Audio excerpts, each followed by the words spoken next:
Welcome to day 2 of Wholesaling University. I am your professor, Zach Ginn. Okay. And I am here to teach you how to wholesale real estate step by step. And so, specifically, we are in Wholesaling 201 today. We are talking about closing wholesaling real estate sellers. More specifically, you are at Closers University, Closing 101, Closing University, whatever you want to call it. If you have a fear of talking to sellers on the phones, if you do not know how to close a motivated seller, this is exactly the entire stream for you to watch today. And so we're still in college, okay, Wholesaling University, but we're talking very, very specifically about Closing University. Now we have a special guest joining us, amazing closer at the end of this too today. So we're exciting. We have a co-professor, okay, who is joining us today too. But Professor Zach is in, and we are talking about mastering acquisitions. And so we had a lot of people excited about Wholesaling 101 yesterday. I think Closers University is going to be really exciting too. And so this is going to be my entire setup on how to close sellers. It's going to be pretty dang exciting. So we talked about yesterday exactly how to find motivated sellers and all these things. We're going to get a little more specific today, right? So we're going to get more on the closing side, the acquisitions side, talking to seller side, all that stuff. So you can go out here and become a boss on the phones. And so we got some people all excited here. So I'm pumped up for this. I'm ready to go. And so let's share my screen here and let's talk about Closers University. So again, we are currently live right now. And I think, did I tell everyone we're giving away X leads for an entire year? We're giving a full scholarship to X leads tonight. So one lucky winner, one lucky guy or gal is going to win an entire year of X leads completely on me for free. They get over $1,000 of X leads. They're going to get completely for free today. It's going down, right? And so all you have to do is stay on for this entire stream, and you're going to win an entire year of X leads. And so that's how I bribe you, to actually get good at wholesaling is you actually listen to me. So let's talk about it. Let's get into it. Let's turn into an elite closer in the wholesaling space. And so let's break this all down. And so I'm excited. I'm pumped up. So again, this challenge is going to be 100% zero budget. Like I said before, you don't need any cash, any software, anything like that. And you are going to have success. And so again, if you don't know, this is Closer University. This is our challenge. This is our 3-day challenge. We've been calling it Wholesaling University. And this is going back to school, learning how to wholesale real estate step by step. And I promise you and everybody in here that you can do this. And so Closers University, I don't know if that's week 3 here, but we're going to talk about these specific things. Again, we're talking about how to convert sellers. We're going to talk about our acquisitions flow. We're going to talk about how to manage your leads, closing scripts, and objection handling. So the first thing we got to talk about here is how to convert people who want to sell to a signed contract. Again, that is what acquisitions is. That is what quote unquote closing is. See, a lot of people believe that closing a motivated seller, right? Closing somebody is the simple art of like Wolf of Wall Street. You take your phone and say, Sam, if you can feel you selling the house, work with me now. Give me the yes, you're going to go with me. And like it don't work. Like, that's literally what everybody thinks closing a motivated seller is about. Like, it is not that. Like, you guys have seen me do hundreds of closes, like live, but no one's really ever seen, oh my God, like no one's ever gone out here and really seen the whole entire like setup here on how you can go out here and start closing the right way. And so we're pumped up for this. We're excited. And we're ready to go. And so what is close? So closing is basically qualifying. That personally for me, qualifying is closing.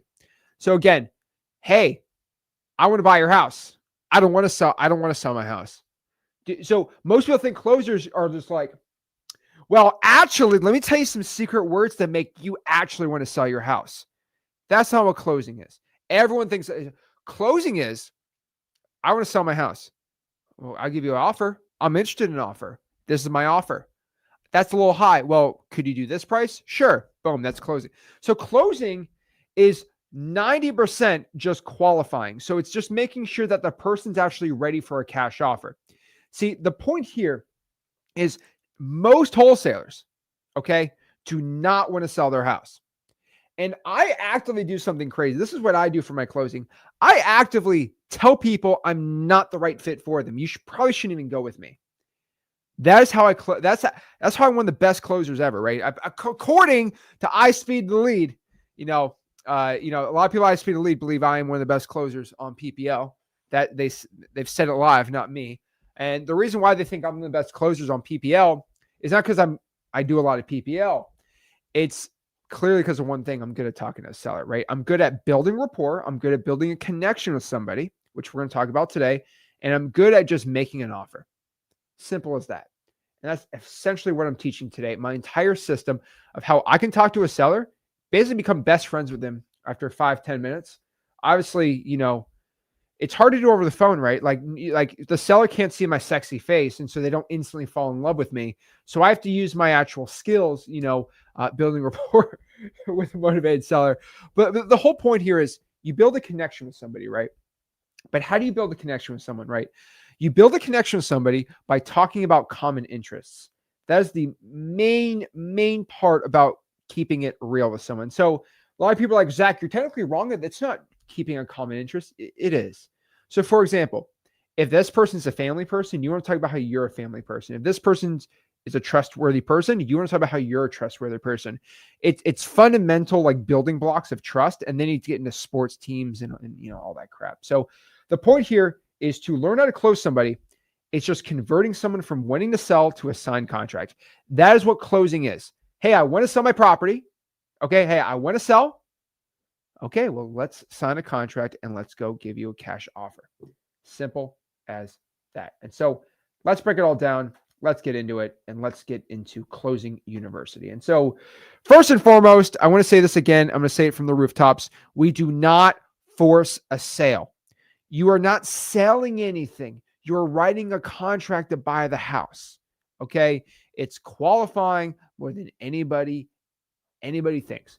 So the thing is, does the seller fit my criteria? So let's talk about it. If the seller wants the most of their house, they say, hey, why don't you go list it with a realtor? I don't want to list it with a realtor. Okay, well, why don't you want to list it with a realtor? Because I don't want the hassle. I don't want to put it on the market. I don't want to deal with all these people. I don't want to deal with any of this BS. Okay, well, if you don't want to deal with all the BS, you just want a quick, easy cash sale. Yes. Okay, well, take a cash offer. It won't be more than no, I want the most, and I want it to be sold for cash for the most. Those don't happen. Okay. It's like saying, I want a 6-pack, but I want to eat 4 entire pizza pies a day. Hey, I want to eat 10,000 calories a day, but I also want a 6-pack. Those two things don't happen. You got to choose one or the other. That's the whole point. And so you got to remember that it's all a game. And you just got to let the seller know, hey, if you want easy, quick, simple cash, go with me. I'll provide it for you. This is my offer. Do you want it? Yes. Does it work for you? You negotiate. If they want too much, then you don't convince somebody to sell their house for a lower price if that's not what they want to do. They want to do it for the speed and convenience of cash. If they don't, they go with the realtor. It's simple as that. A lot of people turn closing into a sport. It's like high pressure. Like I have all the closes, and you guys see all the live closes that I've done. And I've done a lot this year. I've recorded a lot on YouTube. I've gone live a lot in closed sellers. It's mostly just, hey, would you take this really low offer? And I'm not lying. I'm going to tell everyone here at Closing University today, right? I'm in my, not my fancy attire like yesterday, but the whole point of this entire challenge is get deals. And the number one way to get deals is to make lowball offers. And so let me know before we get in the information. Let's get this. Let's get this capiche, okay? Does everybody in here want to make a lot of money on their first deal or their second deal or the next deal you do you want to make a lot of money or a little bit of money? Let me know. Say, I want a lot of money on the deal or a little money on the deal, right? What do you want to make, a lot or a little, right? I'm curious. Let me know in the comments. Okay, everyone's saying I want to make a lot of money on the deal. I want to make a lot of money. Okay, So you guys are clearly saying you want to make a lot of money on your deal. Okay. So I just want to kind of get this in right now before we talk about lowballing people. Okay. So everyone's saying they want to make a lot of money. Okay. So let me be honest with you. Okay. I'm the type of guy that people go to when they want to learn how to wholesale real estate. But I'm also that type of guy where people's jaws always drop when they see our testimonials. So when people look at our testimonials in freewholesaling.com, everyone's just like, how are you getting these students to make $40, $50, $60, $80,000 on a wholesale deal? How in the world are you able to do that? I don't get it.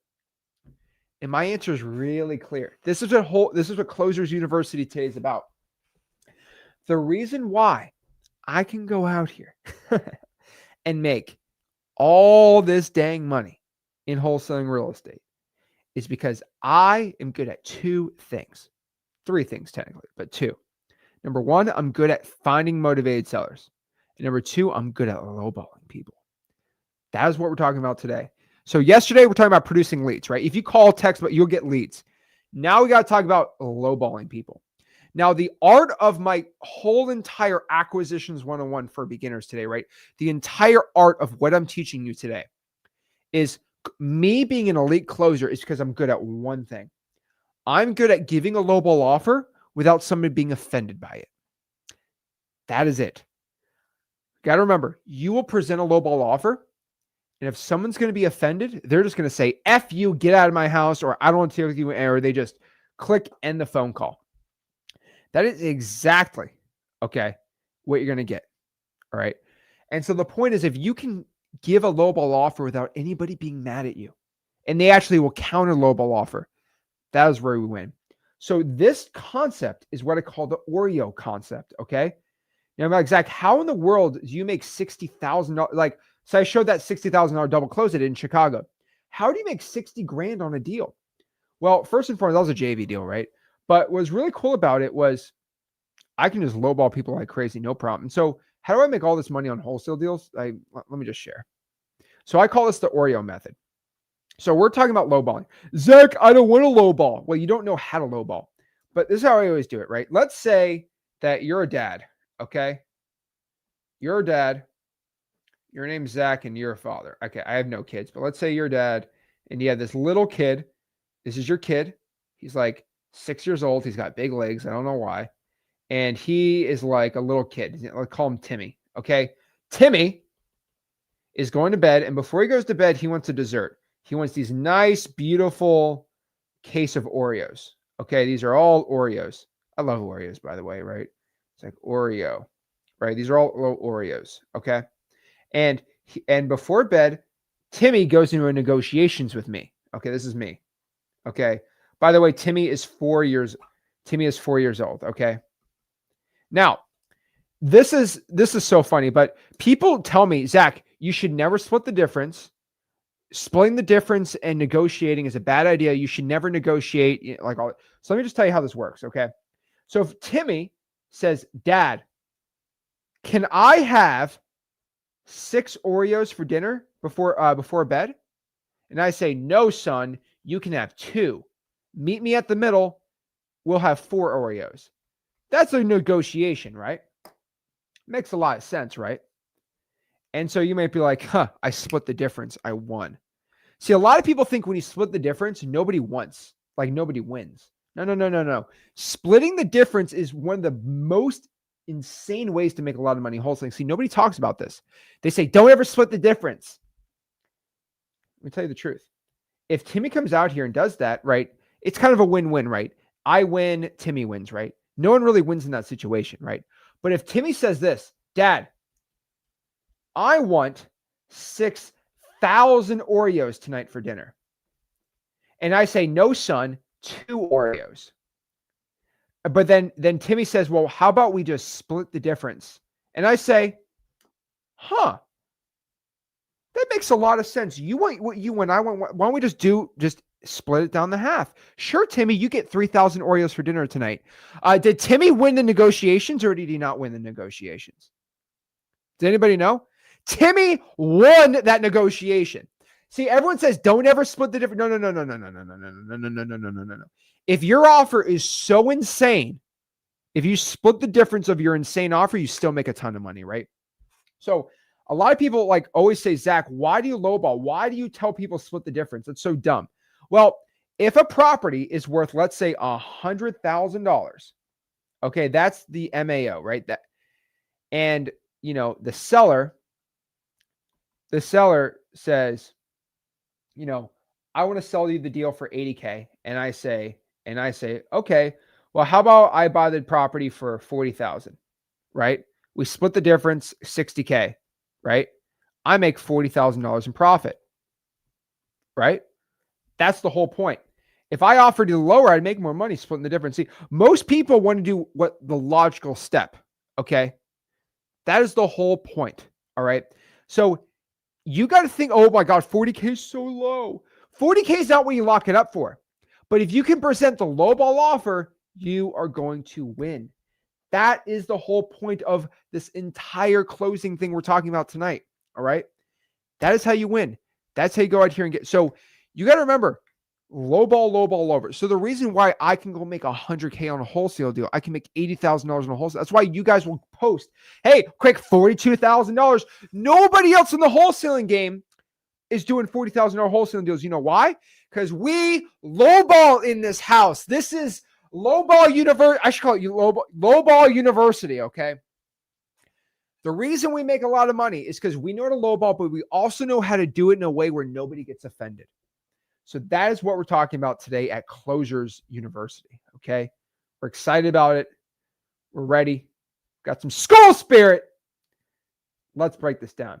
So again, you don't force it though. You don't lowball somebody who doesn't want a cash offer, right? You don't force the sale on somebody. All right. So what is the acquisitions flow? So let me put myself right there. So what is the flow right now of closing a seller? Well, it's usually, if you're locally wholesaling, it's usually a 7-step process. Okay. So step number 1 is what I call MCTP, right? Motivation, condition, time frame, and price. So pretty much what MCTP is, hey, Mr. Seller, I want to see why you're looking to sell the property. Can you tell me a little bit more about the property, condition, time frame, when you're looking to sell, and price? What price do you get rid of the property for? See, the point here is, when does the acquisitions flow start? Now, the acquisitions flow starts right when a seller says, I want to sell my house. That is when closing starts. That's when acquisition starts. So right when somebody says, I want to sell my property, I want to sell my house. Right when somebody says that, we get into MCTP. So again, MCTP stands for motivation, condition, time frame, and price. Simple as that. So again, MCTP. Hey, Mr. Seller, why are you looking to sell the property? C, condition. Can you tell me a little bit more about the property? Can you tell me about the roof, AC, repairs need to be done in the house? T, time frame. Mr. Seller, when are you looking to sell the property? P, price. Hey, Mr. Seller, what's a ballpark range you're looking to sell the property for, right? MCTP. Simple as that, right? Then from there, we're going to go out here and we are going to set the appointment with the seller. So we are going to make sure that they are going to the house with you. And so say, hey, Mr. Seller, tomorrow, 3:00 work for you, right? Done. Then from there, step 3, we're going to underwrite the deal. So we're going to figure out exactly if the deal is a good deal or a bad deal. So we're going to figure out exactly how much to offer the seller on there. And then we're going to condition the seller. So this is a very important part, but we're going to make sure the seller is ready to make a yes or no decision on selling the property. Now we're going to get into all this stuff today. We're going to get in conditioning. We're getting all this stuff. So I'm just telling you right now, don't get all stressed out. We're going to break it all down today. But again, we're going to condition them for a yes or no decision. Then from there, we're going to go to the house, make them a lowball offer. Then we're going to get the contract signed. We're going to set our expectations and then leave it to dispo for tomorrow to get the property sold and make a ton of money in this business. Now, this is exactly step-by-step what we are going over today. Now, for virtual wholesaling, you kind of get rid of a step because we're not even setting the appointment. So again, standard MCTP, motivation, condition, time frame, price. We're going to condition the seller right there. We're going to underwrite the deal. We're going to make the offer. sign the contract, set our expectations, and go and lock up our next deal. Pretty dang simple. That is our whole entire acquisition flow for virtual wholesaling real estate. Okay. Pretty simple. So let me go. Okay, cool. I think we're working. All right. Awesome. So that's how we do it right there. So the first step, obviously, MCTP conditioning the seller, but we got to underwrite the deal. We got to condition first. Why is it? Okay. Why is that before that? Okay, cool. First, we got to talk about conditioning the seller. So has anybody in here ever been friend zoned in your life? Okay. Let me know in the comments. Have you ever been friend zoned before? Not fun. Now, personally, Zach Ginn doesn't get friend zoned. But basically, friend zone's kind of like when you want to date somebody and then they just kind of say, no, we're just going to be friends. And they kind of catch you in that zone where you kind of want to date them, but you don't because they won't let you, not fun. Basically, that is what most people do when they try to close a seller. So talking about closing, one of the worst possible things to happen when closing is you go out here, you give an offer, say, hey, Mr. Seller, can you take $150,000 for the property? And the seller does this.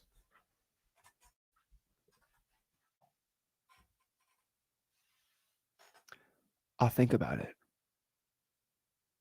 And then you're sitting there like this, like, okay, I'll come back and you let me know whatever works for you. And then you sit there like an idiot, right? Like literally when you do that, I just want you to know this is what you look like. You do this. Okay, Mr. Seller, let me know when I'm allowed to get my offer accepted or denied by you. I'll wait at your hand and foot. Like, what? So that is like the worst possible thing. Like legitimately, okay? The worst possible thing. Okay. I'd rather get kicked in the nuts and someone say no than get a maybe. Okay. So a maybe is by far the worst possible thing anyone can tell you. Because when they hit you with a maybe, oh, it's devastating. It's brutal. Okay. It's really bad. And so one thing I'm telling you right now is getting a maybe from a seller is it's the kiss of death. And so you need to avoid a maybe. So when a seller, basically you give an offer to a seller, the seller needs to either say yes or no. Those are the only two options that they are allowed to tell you. And if you are able to do one sentence, like you can literally in 2 sentences, you can avoid any maybe. Would you do it? Let me know, guys, live. Would you do it if you knew there was a 2-sentence thing you can say, like 10 words, and a seller's never going to hit you with a maybe? So you got to remember, let me know in the comments, right? Because you got to remember this too. If a seller says no, everyone thinks that's bad. If a seller says no to a price, guess what? Prices are negotiable, right? So they say no, then we just renegotiate the price. Pretty simple, right? And if they say yes, boom, we lock up a deal, right? The whole point, and I say this a lot, I'm going to write it on the screen for everybody, but legitimately, okay, the whole point is go for no. The whole entire point is go for no. That is the goal. You want to actually get a no, because if you give an offer and someone says yes, I'll take it, you probably could have squeezed more profit out of the deal. So you got to remember that you actually want to know. You don't even want really a yes. I mean, a yes is, I guess, okay if you do a really crazy lowball offer, but like most people just want to know. They want an NO. That's all they possibly want here. So you got to be a little careful here. So to condition a seller to avoid any maybes, okay, what you need to do is you need to hit them with a upfront agreement. So basically what this upfront agreement is called is, hey, it's important that you basically ask this, right? So, hey, Mr. Seller, before I come out and see on the property, I just want to make sure that we're all together on this. Are you ready to make a yes or no decision on selling the house before I come out and see it tomorrow? I just don't want to waste your time or my time. Okay, hit it again. Hey, Mr. Seller, before I come out and actually see the property, are you ready to make a yes or no decision on selling the property? Okay, great. And guess what I found? 95% of the time, the seller always says, yeah, I'm ready to make a yes or no decision right when you come out. Done. So if the seller ever hits you with the, oh, I'll think about it. You always say, hey, I thought we had up for an agreement. I mean, are you a man of your word? Because I'm a man of my word, and I made my word that I was ready to give you a yes or no decision. Now, what's changed? Are you not a man of your word? Then their egos get in. Oh, no, I'm a man of my word. Ah, okay, I'll take it, right? That's the whole entire point here. Pretty impressive, though. It's pretty impressive. So again, I don't want to waste my time. I don't want to waste your time. Are you ready to make a yes or no decision? And if you're not ready, that's fine. I'll come by and, maybe we make an offer next week, next month, right?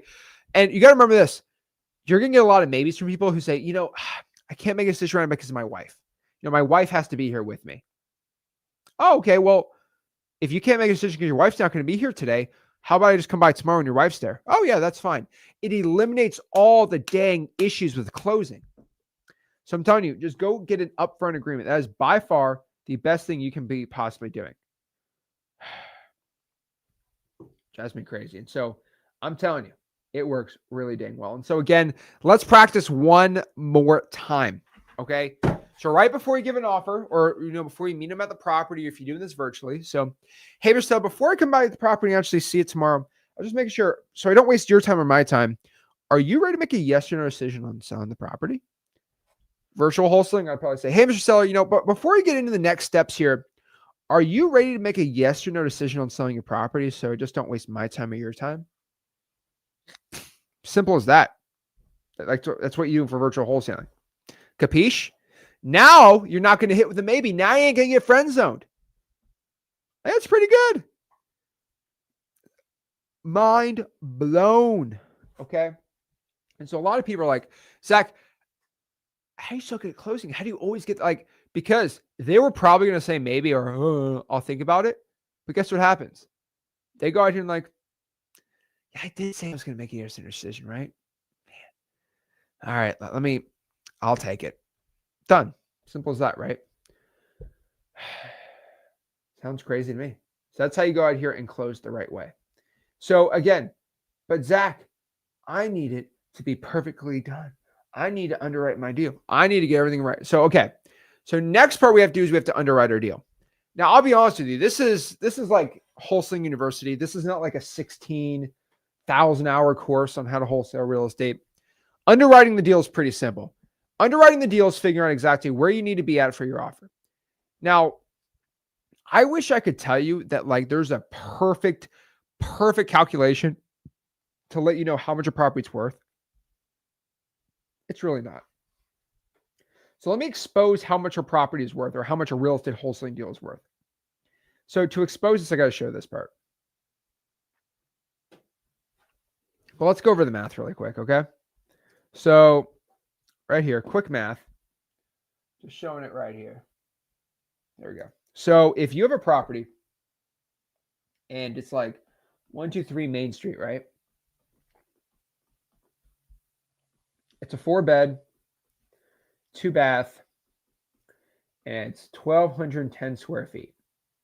Okay.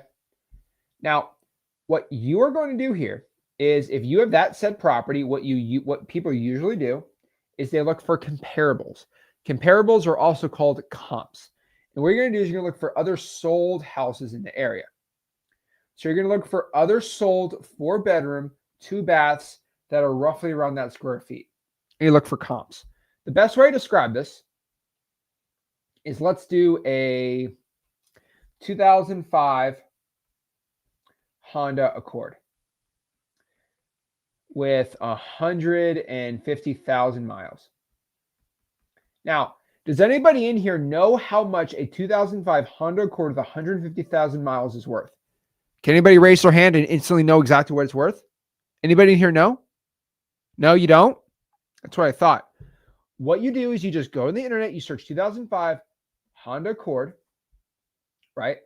So you'll literally go here, you'll go to Google, say, I don't know what it's worth, but let me just look what other ones are selling for. And then you go here, you go to 2005 Honda Accord. And then you go here, you're like, okay, well, let me go out here and go to cars.com, I guess. Let's go out here and say what it's worth, right? So you go out here, you say, okay, well, there's these trims, 16 grand to 17 grand is what this company is looking like they're selling these for. Okay, cool. Let's go back out here. Let's see what these ones, let's just go to for sale. See what they're listed for sale. This one, 2005. So this one is for sale for $126,000 right here. That's not bad at all either. So this one, high price. This one's, $5,000. No, this is a Honda Accord EX. 8,000 is overpriced. So you roughly know this car, it's probably not worth, $1 million, but it's probably not worth like, 1,000, right? You got to look at comps. Comps stand for comparable. So the same thing you do there's with real estate. You look for other 4 bedrooms that are selling within the area. Now, they're pretty simple. So the best way I find comparables is there's 2 ways to do it, right? So you can either go here. You can either use a software like X Leads, which will just tell you exactly what we think the property is worth on our algorithm, which is never 100% perfect. Or you go to ChatGPT and just do an AI repair cost calculator. So let me show you exactly how you underwrite deals with, let's say, the AI, right? So you do it for free. So if you go to Wholesale.com, we have all the stuff in there. It's right in the modules. Let me show you exactly where it's at. And again, I'm not getting the perfect exact like we're just doing this really simple so we can start going back to making offers and making money, right? Zach, you're not getting perfectly exact to the T.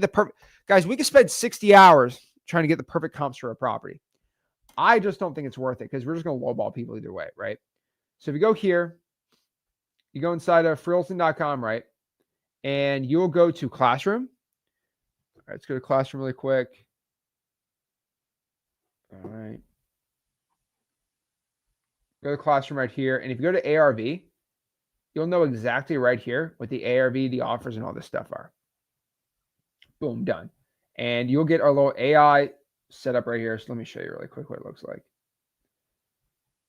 So all you're going to do is this is how we calculate the MAO and the LAO live. So it's like, Zach, how much do I offer a seller? Pretty dang quick, pretty dang simple. So our AI at freeholston.com. So let me put the banner on the bottom here so we can figure that out. So all you do is let's just use let's use a real property, for example, right? So let's do this one. Okay. So this is our AI analysis at freeholston.com. So let's say this property is 1,210 square feet. How's the roof? Does it need a new roof? Does it not? It does not need a new roof. It needs updates in the kitchen and it needs new flooring. 1 bathroom needs renovations and 2 bedrooms need renovations. You can throw the Zillow link in there if you want. Let me just put a random one in there. First, a random house. Let's just let's do this one. All right, let's do this one. It's just a random Zillow address right here. We're going to throw it right here. We're going to say no foundation issues. And what's going to do is going to generate a summary. What it generates is basically a prompt you give to AI. Pretty dang simple. Okay, it's literally a prompt you give to AI.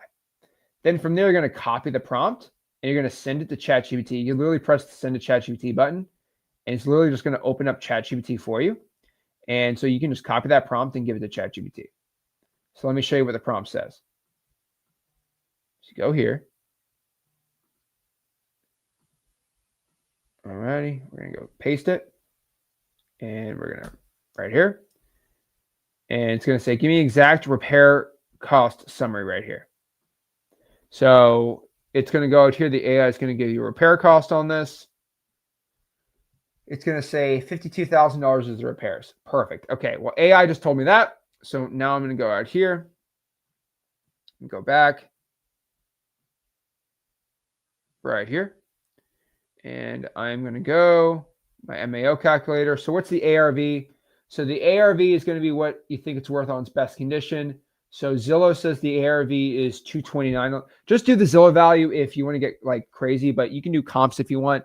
Really up to you. You can do Zillow comps, AI, whatever you want. I mean, you can even ask ChatGPT what you think the ARV is. It'll literally tell you. But just guess it. 229. Just be sort of right. If repairs are 52,000, that's all you need. Press calculate MAO. It's going to say your MAO is 150,000. Now, what MAO is the max allowable offer. That means it's the most you can ever offer somebody on the property. What that means is that's exactly what a cash buyer would buy the property for. Pretty simple, right? So I'm just telling you right now that means this is the most I can offer. So if I lock up a deal, let's say for $140,000, then I'm going to make on average a $10,000 profit. If I go out here and I offer 160 grand and I lock it up for 160, no buyer's going to even want to buy it. There's no profit to be made. No one's going to want to buy the deal. Simple. Okay. That is how simple this whole business is. And so you just got to remember this. Okay. What is the LAO? LAO stands for your least available offer. So roughly what this calculation is, we've calculated, this is the least you should offer. So this is exactly what your initial offer to the seller should be. On this deal, you should offer $105,000. Simple as that. But Zach, that's way too low. I could care less. I legitimately do not care. If you think the offer's too low, go stay broke. I don't know. If you don't want to make more than $60,000 on your next deal, then get out of here. You're literally watching this because you want to make a ton of money, right? You're not in here to stay broke. You're in here to make a lot of money. And that's what I'm here to tell you today. So I was asking Zach, what site is he using? So we're just basically using our AI calculations and ChatGPT. It's like a mix all together. It's inside of freewholesaling.com. So all you got to do here, go to freewholesaling.com, and more than happy to help you out right there. So yeah, freewholesaling.com, got you right there. So from there, that's how we'll calculate it. Now on another note, you can just use X leads. So let me show you this. So X leads is kind of the paid. We talked about X leads yesterday, right? But basically, X leads is how I figure out what a property is worth because it's just way quicker.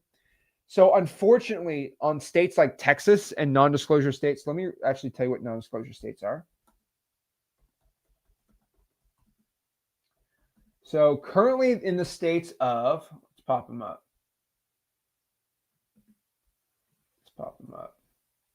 Let's see. So currently the 12 non-disclosure states are Alaska, Idaho, Kansas, Louisiana, Mississippi, Montana, New Mexico, North Dakota, Texas, which is a big one, Utah, and Wyoming. So if you're in any of those states, then the sale price, the amount of property sold for is not on Zillow. It's not publicly available anywhere. You need to have MLS access, which let's look at this. MLS access cost. The MLS does cost $700 to thousands of dollars annually. So you would have to pay thousands of dollars to get MLS access. Guess what? X Leads gives you MLS access included for free. Not like actual MLS access, but MLS data. And so if you have a software like X Leads, so let's use a property in Texas, for example, here. Let's go here. Let's use a property in Texas. So let's do Houston. Right here, right? And let's just choose a random property here.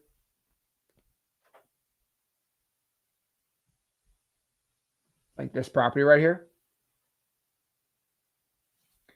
So this is that's a weird house. That's not what we want. Let's just go to filters. Let's just do a random vacant property. I don't know.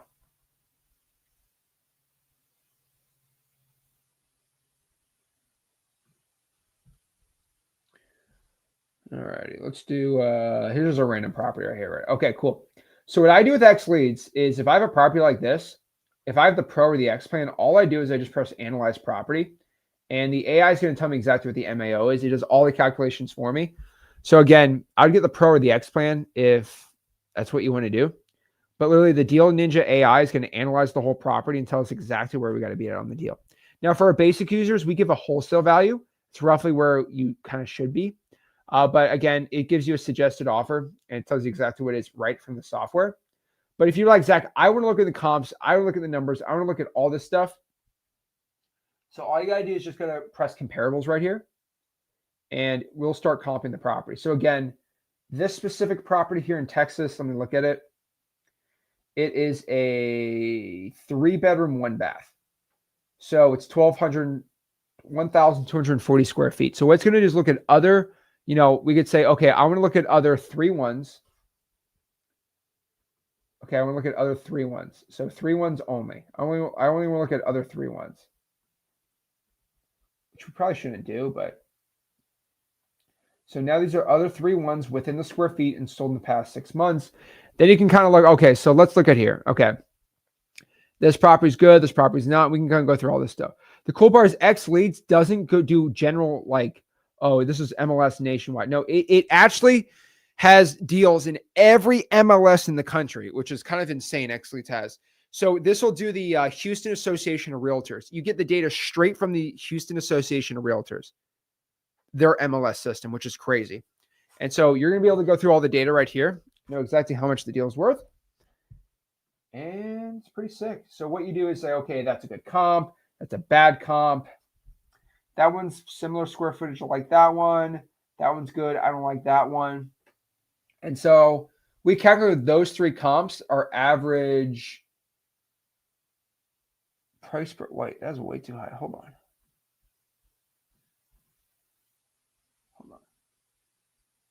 Yeah, that one's way too high. That was an $8 million property. I don't know why I did. Okay, yes, yes. Yes, no. Okay. Price per square foot on average is $312. So we multiply that $312 calculation because Xlead just does it for us.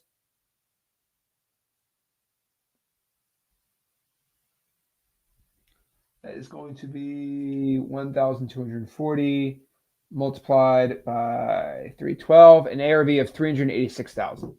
That's basically how we figured that out. And that's how you find ARV. Pretty dang simple. MAO, figure out where the repairs are. It's done for you right there. So that's how you use Xlead to figure out exactly how much to underwrite the deal and how much it's worth. Pretty cool. Then from there, we go here and we're going to underwrite our deal. So how do you underwrite the deal? Again, Xlead or ChatGPT with their AI calculations, right?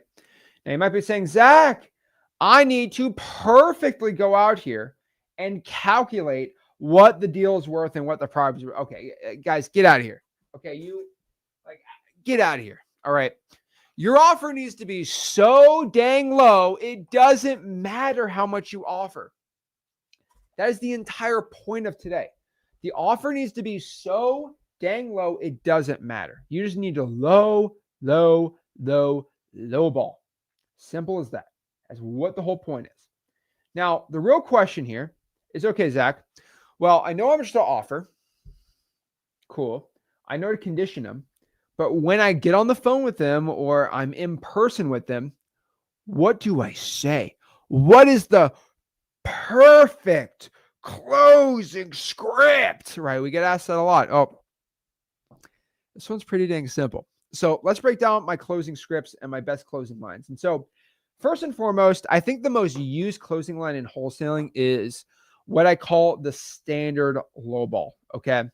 Now, what the standard lowball is basically going out here and just lowballing the person on the phone. So basically, hey, Mr. Seller, would you take $100,000 for your house? Maybe they'll do a little easier. Hey, Mr. Sellers, looking at everything, we'd have to be around $100,000 to buy this property. You just kind of like basically like, bleh. Like you kind of like, yeah, like you kind of upchuck your entire you just upchuck the offer. That's not how I like to do things. That's not how I like to.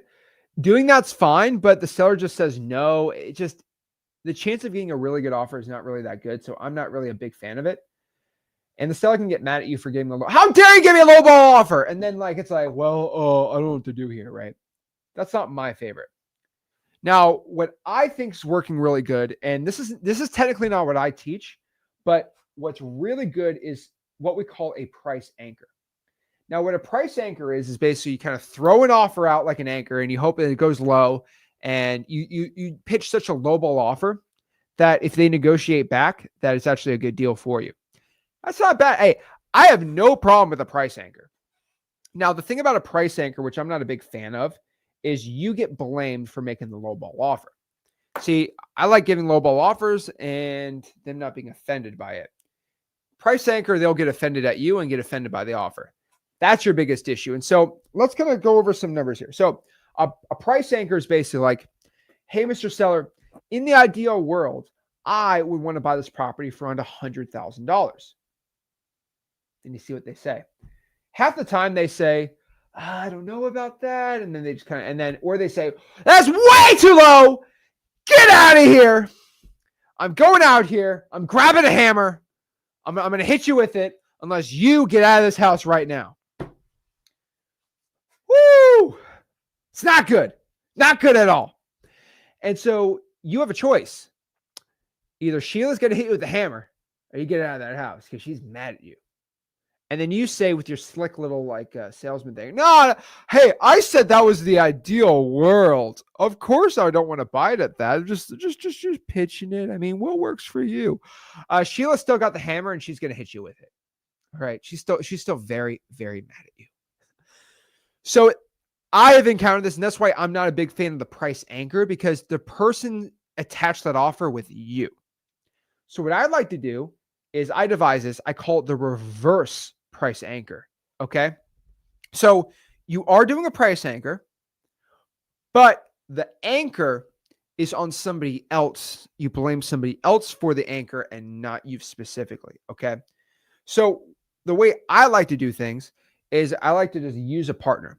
And so I think everyone in here has a partner. You have a cash buyer who's your partner. You have maybe another wholesaler that you're a friend with, that's your partner, right? I always had Rick, so I always just use him. But basically, I always say, hey, I was talking to my partner Rick about the property, and he said he wanted to buy the property for around $100,000.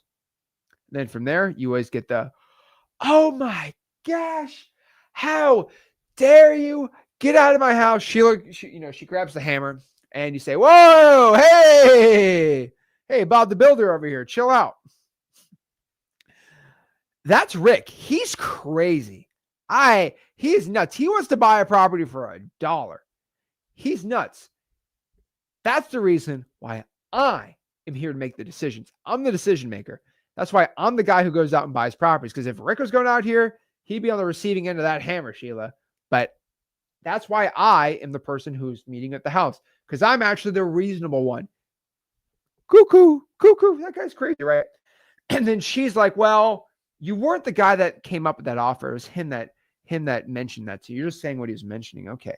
So then they're not mad at you. I've never been somebody mad at me from using a reverse price anchoring. Now, a lot of people say, oh, Zach, is that lying? It's not lying to a seller. Legit, have a conversation with your buddy about how much a property is worth. Rick used to tell me before I went on appointment, hey, you should probably buy it around this price. That's how I came up with it. I said, well, Rick said that. Because he did actually say, hey, you want to call Rick on the phone? And just like, oh, hey, Rick, he said that. Boom. It's crazy. It's just hilarious to me, right? So again, most people go out here and they just they freak out on me. So I'm telling you right now, the reverse price anchor, amazing way to close sellers. Now, another one I like, and again, this isn't a terrible one. It's something you should probably have in your tool belt. Is what I call the dollar bill method. Now, what the dollar bill method basically is some sellers play stupid with you. It's really entertaining, but some sellers will actually play stupid dumb with you. So you might ask them, hey, Mr. Seller, I mean, I don't want to get on a tangent here. I get too excited talking about closing sellers. I'm sorry. I get too excited about talking about wholesaling. This is why I'm a, what do they call it? That's why I'm a tenured professor. They can't really, they can't kick me out of the university. But basically, the best situation to happen with closing a seller is you ask them how much they want to sell it for. They tell you, and then you just counter back with a low ball. It's always best if they give the offer. Now, sometimes the seller is going to tell you, hey, Mr. Seller, I have no idea how much I want to sell the property for. You're like, wait, what? What do you mean you have no idea? It's crazy. But I'm telling you right now, most people, right, they're like, oh my gosh, I don't know exactly how in the dang world, I came up with this offer. So they'll say, so, Mr. Seller, how much do you want to sell the property for? I have no idea. And then I always hit them with this. Are you sure you have no idea? I have zero clue. And so what happens is they're playing a game with you. They want to go say, oh, well, if you have no idea, I mean, I can buy it for $100,000. No, I want $250,000 for the house right now. Oh, so you lied to me. You didn't have an idea. Oh, well, I just thought about it. Sellers actually play these stupid games with you. And if you haven't been closing enough, you know. A lot of people are in here are shaking their head like, oh my gosh, Zach's 100% right. These people are cuckoo. Welcome to closing. And so what I devised is what we call the dollar bill method. Now, what the dollar bill method basically is you say, hey, Mr. Seller, how much do you want to sell the house for? And they're like, I have no idea. I have no idea.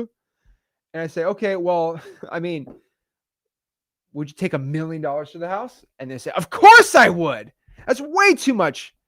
And I say, okay. Obviously, you take $1 million. I mean, I'd take $1 million for my house too, right? And then you basically said, I wouldn't. My house is worth more than that, but okay, I won't get into that right now. Basically, you say, okay, well, I mean, you take $1 million, but let me ask, I mean, would you take $1 for the house? No, of course I wouldn't take $1 for the house. I mean, okay, so I guess we've established you would take not $1, but you take $1 million. So in between there's a price that works for you. They're like, I guess so. So what price? I don't know.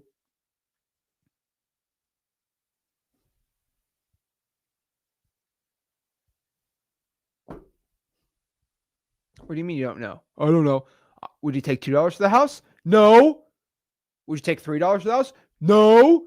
Okay, well, like, so Mr. Seller, I can play this game with you all day. I can go $3, $4, $5, $6. Like, at what point do you say yes? I don't know. Would you take $6 for the house? No, I take 100,000. Okay, cool. So the point is you get them really frustrated at that, and they go out here and accept your dollar bill method. Now, there's a lot of objections you're going to get from motivated sellers too, and it get a little annoying too. So I'll be real with you, okay? Most people, when you give an offer, they're going to, or you're talking to them on the phone, right? They're going to give you what we call objections. They are literally going to go out here and basically tell you things that they don't really mean, but they're trying to stop you in your tracks. And if you do not answer these questions, they're called objections, you are not going to get the deal closed. So let's talk about the most common objection you're going to get talking to a motivated seller over the phone or in person. Again, the number one thing I always get is, what's your offer? So you call, hey, Mr. Seller, seeing if you're interested in selling your property. What's your offer? Okay, let's give me an offer right now. I know it sounds crazy, but like it's legitimately sellers do this to you. I think everyone in the comments are like, yeah, sellers actually do this. It's crazy. Like it's absolutely crazy, right? And so you're going to get these sellers who are like insane when you call them. And I will tell you, like 5% of the time sellers do this. Turn your volume down on this one. This is what sellers do, right? They say, hey, sorry, are you interested in selling your property? What's your offer? Give me your offer. Zach, give me your offer right now. I need an offer right now. Tell me an offer. What do you want from my house? Give me an offer. No joke. Okay. You get this every day from sellers sometimes. They are so aggressive. I don't even like, are they taking a shot of testosterone? Are they on some like Arnold Schwarzenegger, like steroid cycle? I don't know. Okay. But sellers act like that sometimes, and I hate it. Okay. So what I like to do is I like to hit them. Yeah, we hit them with a car test drive analogy. So what you're always going to see here is sellers are always going to say this. Hey, Mr. Seller, how much do you want to sell? Oh, what's your offer? What's your offer? What's your offer? What's your offer? And they hear it, and so they want you to say, 200,000. They're trying to break you. Sellers try. I know I don't want this to happen, but they do. So what I like to do is I use my car analogy and be like, Zach, what's the car analogy? The car analogy is once a seller says, what's your offer? And then they're aggressive. They always say, hey, Mr. I would love to give you an offer right now. Because remember, they're screaming at you. What's your offer? What's your offer? What's your offer? What's your offer? What's your offer? You have to just shut them up. And the only thing that'll make them happy is you say you're about to give them an offer. Then they shut up and listen. Hey, I'd love to give you an offer right now. And then they shut up and then they look at you like, but before I do that, let me just ask you one really quick question. Yeah? So they think you're going to ask questions to give them an offer, right? You just say, and you throw them off because they think you're going to ask questions like, how many bedrooms is the house? And no, you're going to have you ever bought a car before? Yeah. Okay. And before you bought the car, did you test drive it? Yeah, of course I did. Yeah. Well, that's the same exact thing I'm doing here. But before I give you an offer, before I buy the house, I have to test drive it. Like I have to go drive and see the house. See, I'm not this type of guy that will just go look at your house and give you a sight unseen offer because That's just not who I am. I remember, Mr. Seller, I'm a man of my word. So when I go to a house and I look at you eye to eye as a person, this is the way our company works. When we give you an offer, it's as solid as done. So if I say I'll buy your house for this price, I'm buying for that price. I don't renege. I don't get out of the deal. I don't renegotiate with you. That's the price I buy it for. And the only way I can actually give you a real cash offer is if I actually really see the house myself. So let me ask you this. When's a good time for me to come by and see the house? And the seller's like, oh. And it's so funny, and I love doing it. But the funniest part about it is if a seller is not motivated, they're going to ask you what is your offer? Because people who own houses are like, what's your offer for my house? They always want to ask what the offer is. But if they are motivated, by the way, if someone's not motivated, they want an offer on their house because they just want generally what someone would offer them. And if somebody is motivated, so they all want offers. But there's only one thing to separate people who want offers from actually a good deal or bad deal. If somebody is willing to let a stranger in their home to get an offer, they are clearly a motivated seller. If somebody doesn't really want to sell, they don't want to bring a weird guy from the street to go see their house to give them an offer because they're really not that interested in it, right? That's the whole point. All right. So what I mean by this is, you know those friends that say, hey, whenever you're in town, come by anytime. I'd love to hang out with you. And then you come in town, they're like, oh, I'm busy. That's the same analogy, right? And so the point is, I always hit them with I hit them back with like a question, right? So I was like, okay, well, Mr. Seller, like, when's a good time for me to come by the house? And they're like, oh, I mean, you can come by tomorrow at 4. Then you know their motive. So if somebody hits you with that, what's your offer? What's your offer? What's your offer? What's your offer? Hey, let's do it one more time. Hey, Mr. Seller, have you ever bought a car before? Yeah. Okay. And before you buy the car, do you have to test drive it? Yeah.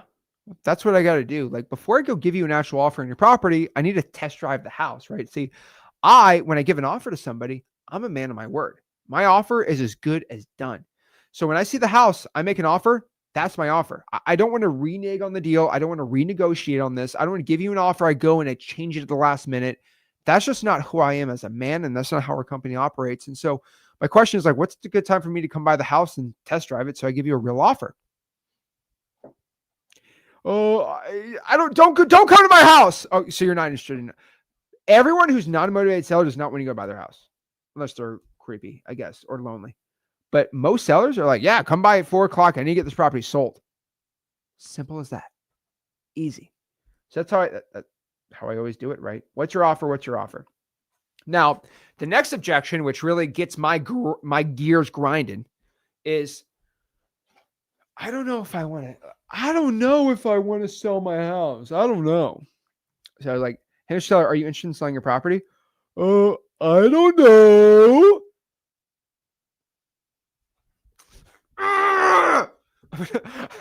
Dude, I have gotten this thousands of times, and every time it just like, I get so angry. My blood pressure goes up, okay?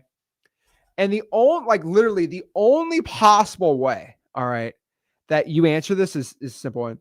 Hey, I mean, before I called you, were you thinking about selling? Not really. Okay, fine. Not a deal. So that's why I always ask, like, I mean, before I go talk to you, were you thinking about selling? Before we talked. No big deal. And again, hey, I have to think about it. Well, didn't we have an upfront agreement? Are you a man of your word? I'm a man of my word. So like you give them an offer, they give you a maybe, right? That's how you answer that one, right? So that's exactly how you make offers to motivated sellers. Now, the next question here is how do you manage your leads, right? This one's pretty dang simple. I put all my leads inside of X leads. And again, everyone's like, Zach, were you shilling X leads today? No, I don't shill X leads. X leads the best software ever. Everyone obviously knows that. But what I'm trying to let you know is all my leads go inside of X leads, and it's just the best CRM. So it manages all your leads. You can call from it. You can text the sellers. You can do all of it. I basically use X leads for pretty much everything I do. Now, for everybody who doesn't have the money for X leads, I don't leave you out of the water. I actually made a free CRM for your calling, texting, and leads. It's inside of Wholesaling.com. So if you want to check it out, you just go to Wholesaling.com, go to the marketing or CRMs right there, and you can literally put your leads in there and manage your leads from there and talk to them and make a lot of money. Simple as that. And so that's the first part of Closers University, how we manage leads, how we talk to sellers, how you close them. Now, what I want to do is we have a guest lecturer who's coming up.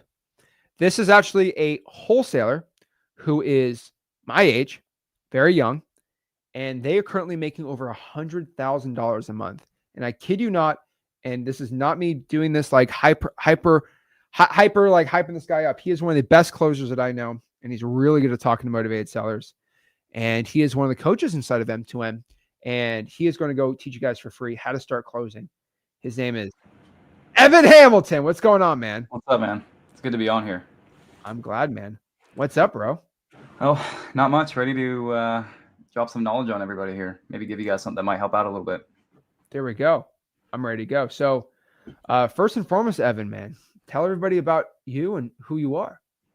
Okay. Yeah. So I watched Zach a lot when I was first getting started. And it's funny because one of the very first events we went to, Zach and I had this little joke that we'd make because I had to have ACL surgery, and bandit signs is one of my number one marketing strategies. So I had just had ACL surgery, and I was so driven to go out here and get my first deal. I had, I don't know, probably 300 of them, and I was out setting them like on crutches. I was, willing to do whatever it took to make it happen. So anyway, I ended up I got leads from that, but I ended up not doing a deal on those. I ended up doing a deal on some PPL leads, which was one of the very first deals I ever did. It was a little bit nerve-wracking, again, similar spot as some of you guys might be that are newer and working some leads, but I was super nervous to get in front of the seller, super nervous to be in person in front of them as well. So I ended up just reaching out to the PPL lead. We had a average conversation where I didn't seem so confident. I negotiated a price that I thought would work, had to go back and renegotiate. And then I ended up making a good offer, and we went under contract. Took me like a week or so to find a buyer, and I ended up just making like $2,500 on it. And that's how pretty much the journey started. I was at it for a long time. Like a lot of you, I've seen people question themselves and compare themselves a lot. Please don't do that. I was at it for like 6 months with no guidance, but I eventually, kicked it out and made it happen. So here we go. And you got really good at closing sellers, dude. Yeah, it was something that I practiced a lot and really wanted to get good at, because at the end of the day, marketing and closing sellers is where the money's at. There we go, man. So let's kind of talk about exactly what you're doing now is obviously you make over 100K a month in your own wholesaling business, right?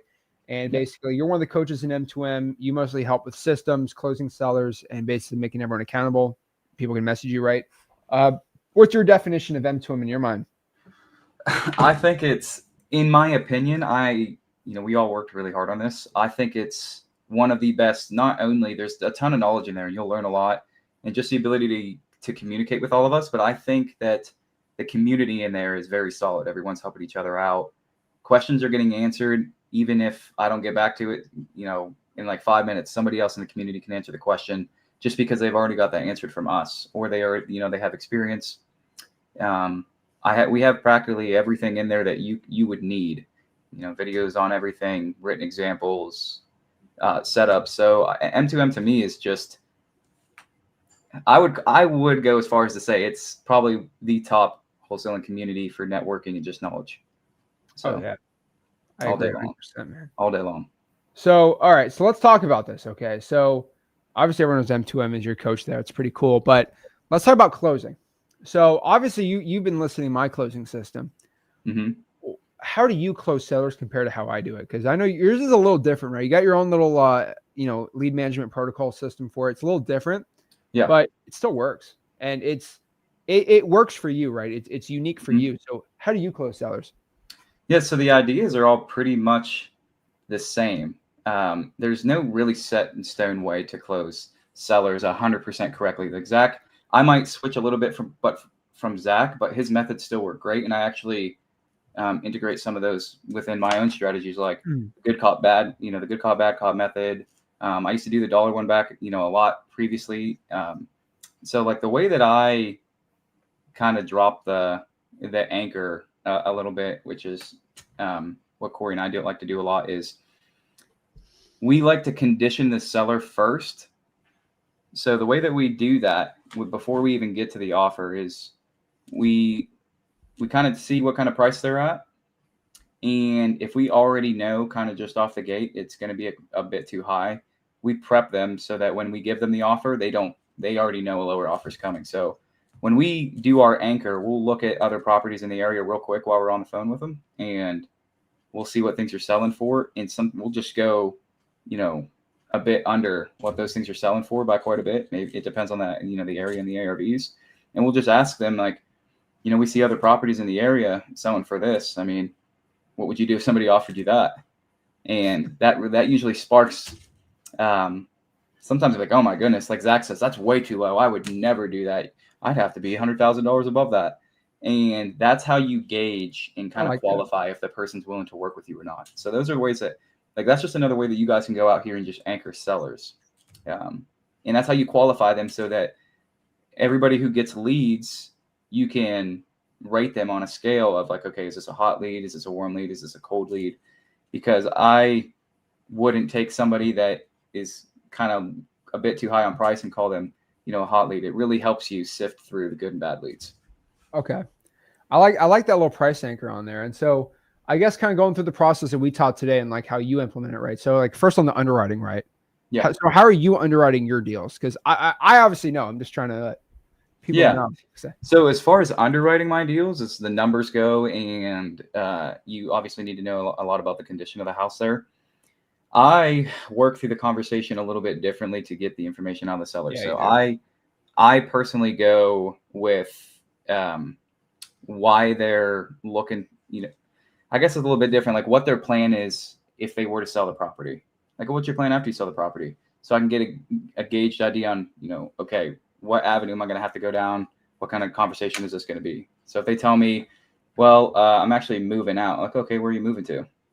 Like, get an idea of the situation on why are they moving, so that you guys can have as much knowledge to use, later on in the conversation. So as far as getting condition, I'll get like where they're going, why they're going there, and then I'll just break into a conversation, and I'll just say, okay. And real quick before I do that, Corey and I do this. The way that we do this is we don't want to get them just completely on repairs and stuff. We want them to kind of be like looking down the road on like what it's going to be like after they sell the house. So I don't really go super far in depth on condition personally. I'll get the main ticket items, and other than that, I can make assumptions based off of those on what the condition might be cosmetically. So I always ask the main ticket things, like Zach and Rick have shown you guys for years now. As far as the roof goes, what all could you tell me about the roof? And they'll tell me like, okay, the roof's like 20 years old, 15, 20 years old. I can assume that it's at the end of its life period, but depending on the condition after I look at it, and then I can factor in if it's going to need the roof repaired. HVAC system's a very good one. You need to know, a lot of people just ask how the plumbing is, but you need to also be asking what kind of plumbing's in there. Is it older galvanized plumbing? Is it copper? Is it PEX? Is it PVC? Because you're able to judge then how recently it might have been updated. Same thing with electrical. Electrical is another big one you guys always needed to ask about, because if you have an older house and the wiring's super old, typically it needs to be brought up to code regardless for permit reasons. And you need to ask about the panel, the electrical panel. So those are a lot of the things that I ask so I can get an idea of the condition. And then from there, I will go back and do my due diligence after I end the call with them and just let them know when's a good time for me to come back with you guys. I'll go back and look at my numbers, get a rough ARV, run my formula, put the repairs in there, and now I know this is where I have to be. Like, this is the MAO. So like Zach was saying, if you guys want to make 10K, if MAO is 150, you likely want to lock it up for 140. If it's 150, you want to make 20K, lock it up for 130. Now, there are cases where sometimes buyers, you'll have mom and pop buyers, and then you'll have like the big buyers. Sometimes you might have those people that are willing to pay like an extra 5K. So you might be able to sell it for 155. And then sometimes you run into the opposite case where people only want to buy it for like 145. So that way you guys give yourself enough breathing room to make an assignable fee on it. Yeah. So that's the generalized breakdown on how I underwrite things. It's pretty cut and dry, but there is tactics that go into it. Okay. And so how are you figuring out exactly the offer price? Like how long do you spend basically underwriting a deal? So this is one I get a lot. So sometimes people overcomplicate comping. I won't spend more than 2-3 minutes comping a property just because I've worked on it so long. It only takes me like 2-3 minutes to see what a property might sell for. Nationwide, right? Huh? Nationwide, Yes. usually, Yeah. I've comped properties in practically every state you guys can think of. Even ones out in the middle of nowhere where it's like super hard to even get comps. Yeah. Like I've done it all. But yeah, I won't spend more than 2-3 minutes comping a property because this is what I was going to mention earlier is that ARV is something that you'll never be able to pinpoint exactly. It's always just going to be a rough estimate. So if you're looking around in the average, you're seeing like an average, okay, it's like, here's one that sold for 240, here's one that sold for 260, here's one that sold for 255. You're never going to be able to pinpoint what it actually sell for. Just go with the average, and that's going to be your best bet. It's always a guessing game. So I completely agree there, man. And so open up we got some questions for you here on here too. So okay. I'm gonna answer some questions, but I'm gonna ask one question for everyone keeps dropping some more on there. But like the other thing I have to ask is like, okay, you gotta give someone like a really sick closing line. So I know you got a lot of them in your arsenal, right? But like, what's a sick closing line that's been working really good? Okay, so as far as getting to, and Corey and I talk a lot about in the classroom material about psychology, and I feel like what Corey and I do is more about getting them to think about what their life's going to be like after, and not so much focused on the price. So the way that I will do it sometimes, or actually majority of the time, is I'll have the conversation with the seller and I'll go, you know, Mr. Seller, I really have to be at this set price. Is that price good enough for you to go out here and, you know, sell the property and then take care of your daughter, you know, on your own, move into an apartment? See, you ask them if the price is good enough for them to do that, because now they're looking at the numbers not so much upon greed and trying to get the most they can for it. They're looking at it as, okay, is this offer actually enough for me to actually go out here and do this? I might not have as much in my pocket, but is it still able to be an option? Can I still make it work? And yes, they can majority of the time. So I always frame it like that, so that when they pitch their offer, it's more so solving the issue rather than just them getting the highest price based on not so much greed, but being reasonable. I like that. It's pretty dang good, man. I like it. And then what are some common objections that you find with kind of those methods and your methods of closing? Some common objections. I feel like some of the main common objections we'll get when it obviously is the one that you guys talked about too. When you first reach out and they're mainly just saying, give me the offer, give me the offer. One of the ways that Corey and I handle that is we'll say, hey, you know, again, I'd love to give you an offer on the house here to see if it even makes sense for either one of us. I don't want to give you something that I don't think I can commit on, or like I can't commit to, because that'd be like throwing spaghetti at the wall and we're just wasting each other's time here. If you actually want to sit down and if selling is something you're interested in doing, you know, we could talk about a little bit further. I can actually give you a definitive number on where I actually need to be at. That way, if it works, it works. And if it doesn't, no harm, no foul, you know, we can just move on from there. That's how I kind of handle the just give me an offer objection. Let me think about some other common objections I get. What's my most common objection? I'm pretty good at handling objections, so I kind of just move through them. Can you? Well, like, I mean, I think one of my favorite ones is basically like, it's not really an objection, but like, it's like, okay, you know, MAO's like 200 and they're at 200. It's like, what, like, it's you're kind of like deadlocked there. It's like, at what point do you know from there? Like, they just won't move on price. Okay. You just get out of there. Do you do a follow-up? Like, how do you handle that? So yeah, if that's like once you get that offer, I am huge on return on time. I don't waste time on people that are just unreasonable and not willing to work with me, because it's almost like a partnership, guys. You're working with the seller, they're working with you to come to one final goal, right? So if they're at 200,000 and that's pretty much retail, I just ask them, you know, I'll do my research on the property, come back to him real quick while I'm on the phone with him. This is all happening while I'm on the first call. Once I get that price, I'll be like, hey, you know, I'm looking around the area here, and I know with what you're looking to get, I'm not here to waste your time or my time. I know I won't be able to do that. I would have to come in, you know, probably quite a bit under that. Is there a reason why you just haven't considered listing the property?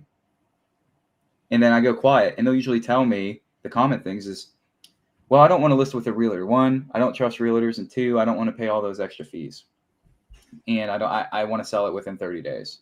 Like, okay, Mr. Seller, well, within 30 days, with time comes, with you having that short amount of time, which is convenient for you, comes with a more discounted price, because that's a lot of money to throw out there to try to get done in that time frame, especially with title work. So I always revert back and say, I really can't be close to that price. I don't exactly know where I have to be yet, but if you're willing to entertain something under that, I'm thinking, again, this is just looking at the house here and looking at comps while I'm on the call with them.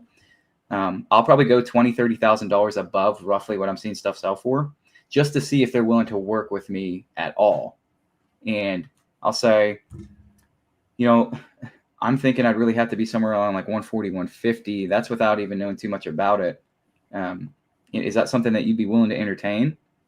And if they say yes, then you can move the conversation a little bit further down the road and build more rapport, which inevitably allows them to loosen up a little bit, so that after you take a look at the property and you've had the appointment, and you can bring up things like, okay, I saw this wrong with the house. This is going to cost this. You're able to use that as like ammo for you to be like, yeah, now I have to be at this price, which is the initial price that you were going to have to be at to begin with. So you don't just smack their knees out from under them at the beginning. You let them know that, hey, I'm going to have to come in quite a bit under that, probably somewhere around here, without knowing too much about it. And then once you know more about it, that's when you come in even under at your guys' discounted price, so that you can make a fee on it. Dude, I like that. Beautiful.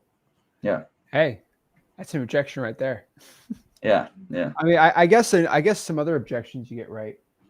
My favorite is, it's always like, hey, like, I don't know how much I want to sell it for. Like, so how are you squeezing that one out? Like, hey, I don't know how much I want to sell it for. Okay. I would just ask them. It's very similar to what you asked. Like, I know you don't really know what you're looking to sell it for, but let's say I ask them. Okay, let's go back. Let's say I ask Zach, well, do you know how much you're needing to get for the property? And you're like, I don't know what I'm looking to sell it for. This is my go-to line, and it's like a 90% success rate on this, I promise you. I'll say, well, the only real reason I ask is because if you had something in mind that you were needing to get for the property there, I'd like to see if I can do that number, or at least get somewhere close to it. So that's really the only reason I ask you that. And now that's psychology, guys. Remember, when I say that to them, now they're thinking, okay, he's actually willing to work with me on a number that I deem to be reasonable. So now when they give me that number, I can gauge off of that and either move to the stage where I'm like, hey, actually I can't be near that. I have to be quite a bit under that, and move from there. Or if it's reasonable and we're pretty close on numbers, I get a little bit more details about the property. I book the appointment because we're close, and I think we can negotiate. You have to feel it out. It's deal by deal, but that's how I get over that one. Okay. Now, how are you dealing with sellers that hit you kind of with and this is, I mean, you're used to this all day or every day, but like, okay, what if it's like, hey, you're like the fourth guy to talk to me. What's the offer? Like, how do you deal with competition, right? There's multiple offers out there. Yeah. So a lot of the times when I'm dealing with competition, and you guys will get this a lot, is let's say that these people have had multiple people reach out to them. I'll be like, okay, well, what did those other multiple people do? Like, are they just out here, not even giving you an offer, just wasting your time on a conversation? Like, have you even made it anywhere with them?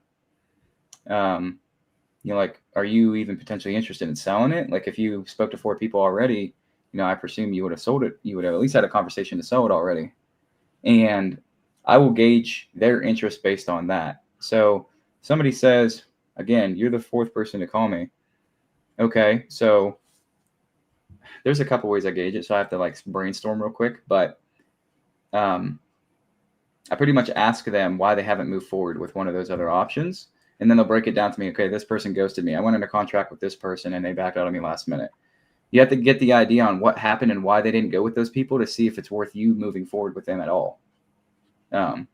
Because if they never even got to the point where they're having a conversation with those people, it's likely that they're not really interested in selling the house, or at some point they might have at least considered having a conversation with somebody. So that one's a little bit tricky. There's really no set way, but that's how I gauge at it. Just ask them why, with these other people that have called you, are you even potentially interested in selling it? why haven't you, potentially move forward with one of those other people? Again, just gauge the situation. So I like that. Hey, beautiful. All right, so let's answer some questions here. So we got a lot of people asking questions. Obviously, I kind of want to give everyone a different perspective on closing. You get my perspective, and you get one of our coaches, Evan, on here on the perspective. But remember, Evan is available 24/7. I don't know. Yeah, pretty much. Anyone can basically message it. Once you join M2M, just explain, like, you get access to you, right? Instead of Correct. M2M, they can basically message you whenever they want. You and Corey. Correct. Yep. So message us literally anytime. We answer questions. We get back to everybody pretty much no matter what within 24 hours. Yeah. So any question, deals, whatever, you literally talk to Evan on here. But if you want to join M2M, prices are going to 237 after, I don't know if you looked, 50 more people. Next 50 going up. Better get on quick. But yeah, let's answer some questions. Okay. Let's get to it. One thing I really think that's really cool with you, Evan, is how you're doing most of your closing virtually. Correct. So I guess the question I wanted to bring you on here is, obviously I want people kind of get to know you a little better too, but like virtual wholesaling, what is your virtual wholesaling process? Because a lot of people, this as a beginner, they get so nervous, but I'm not there. What do I say? Like, so let's do this one first, right? What do you say if someone says, can you come by the house? You don't live there. So how are you handling that? Yeah, so it's a little bit touchy sometimes, but I do a ton of deals. Like I just did one out in Michigan where we did one for $20,000 and I wasn't local, right? Mm-hmm. So the guy was like, okay, well, when do you want to come by and see it? Like, okay, well, yeah, let's set up a time to come out here and see it. Before we get a definitive time, let me call my partner and actually see when a good time will work for him. And while I do that, let me see, you figure out what time's going to work for you so that we can come back and get something set in stone. So that gives you guys that buffer. You could say, I'm not sure when I'll be able to come out there and take a look at it with me and my partner, or with just my partner, because sometimes I have errands. We really have to see what's going to work best for both of us, or if one can't make it, the other can. So that you give them the idea that, okay, it's him and his partner. One of them might not make it. That person would be you in this case, but the other one can. So then what you would do is you would go out here and then source a bird dog. Me, I have bird dogs in a lot of the states that I do virtual deals in. I call them and I ask them, hey, I have this property I need you to go by and take pictures of and go take a look at for me. I don't need them to close. They don't need to be having a conversation with the seller. They don't need to close the seller, because the seller's main thing is just you putting eyes on the property in person so that they can get the idea that you're legit and you can come see it in person. So I would then get a time that works for my bird dog and then go back to the seller and ask them if this time worked with them. And if they could meet my partner out there at this time, they would, come together on a time frame. My bird dog would go out there, have an introduction with the seller, like, hey, my name's this, blah, blah. Walk through the property. Don't really talk too much. Just say, yeah, I'm going to have to go back and talk to my partner about it. You can tell the bird dog kind of what to say. And then once they come back and you get an idea of all the photos and the condition a little bit more, then you just jump back on the call with the seller and say, hey, I'm sorry I couldn't make the appointment. I had a couple errands I had to run. But just by taking a look at the house here, this is, what we're thinking and where we have to be. So that's what I do when I deal with a lot of virtual. You handle it the same exact way as you would a in-person one. You just schedule it out by telling the seller again that, hey, I might not be able to make it. There's a chance that I can. My partner and I, one of us will make it over there. Let me call him and see if that works. So it's as simple as that. There's no real need to overcomplicate it. In the event that you're not able to source a bird dog, right, or you don't have the funds, that's a little bit trickier of a situation. You can either, one, which you have to be very careful with and vet them out, work with some Facebook groups, or there's a couple other sources where you can get these things, but you can pay somebody like a lower amount to go by and take photos. That's just somebody that you don't really know. It's not something that I really do myself, but there's like on Facebook, you can get people who like will do little odd jobs for like $20, right? But you have to vet them out, or you can work with if you know someone local that is doing deals as well, you can work with them, just send them a disclosure stating like, hey, you're not really allowed to talk to seller. Anything that causes us to actually lose a deal, we're going to have an issue with, and then you can have them go over. But me personally, I think sourcing a bird dog is going to be the easiest bet. Okay. I mean, I wouldn't trust another wholesaler. That's just me. Neither would I, but Yeah. it's like, That is like how do you like handle it? So yeah, like I think the biggest problem is the boots on the ground. Like how do you yeah. take pictures? How do you deal with all that stuff? So if you're a betting man, but you had no money, right? I mean, where are you going to go here? I would, if I had no money and I was a betting man, I would really just, this is like like as honest as it gets. If I can't source anybody to get over there, I'm just going to be very straightforward and just tell the seller like, hey, I'm actually out of town right now.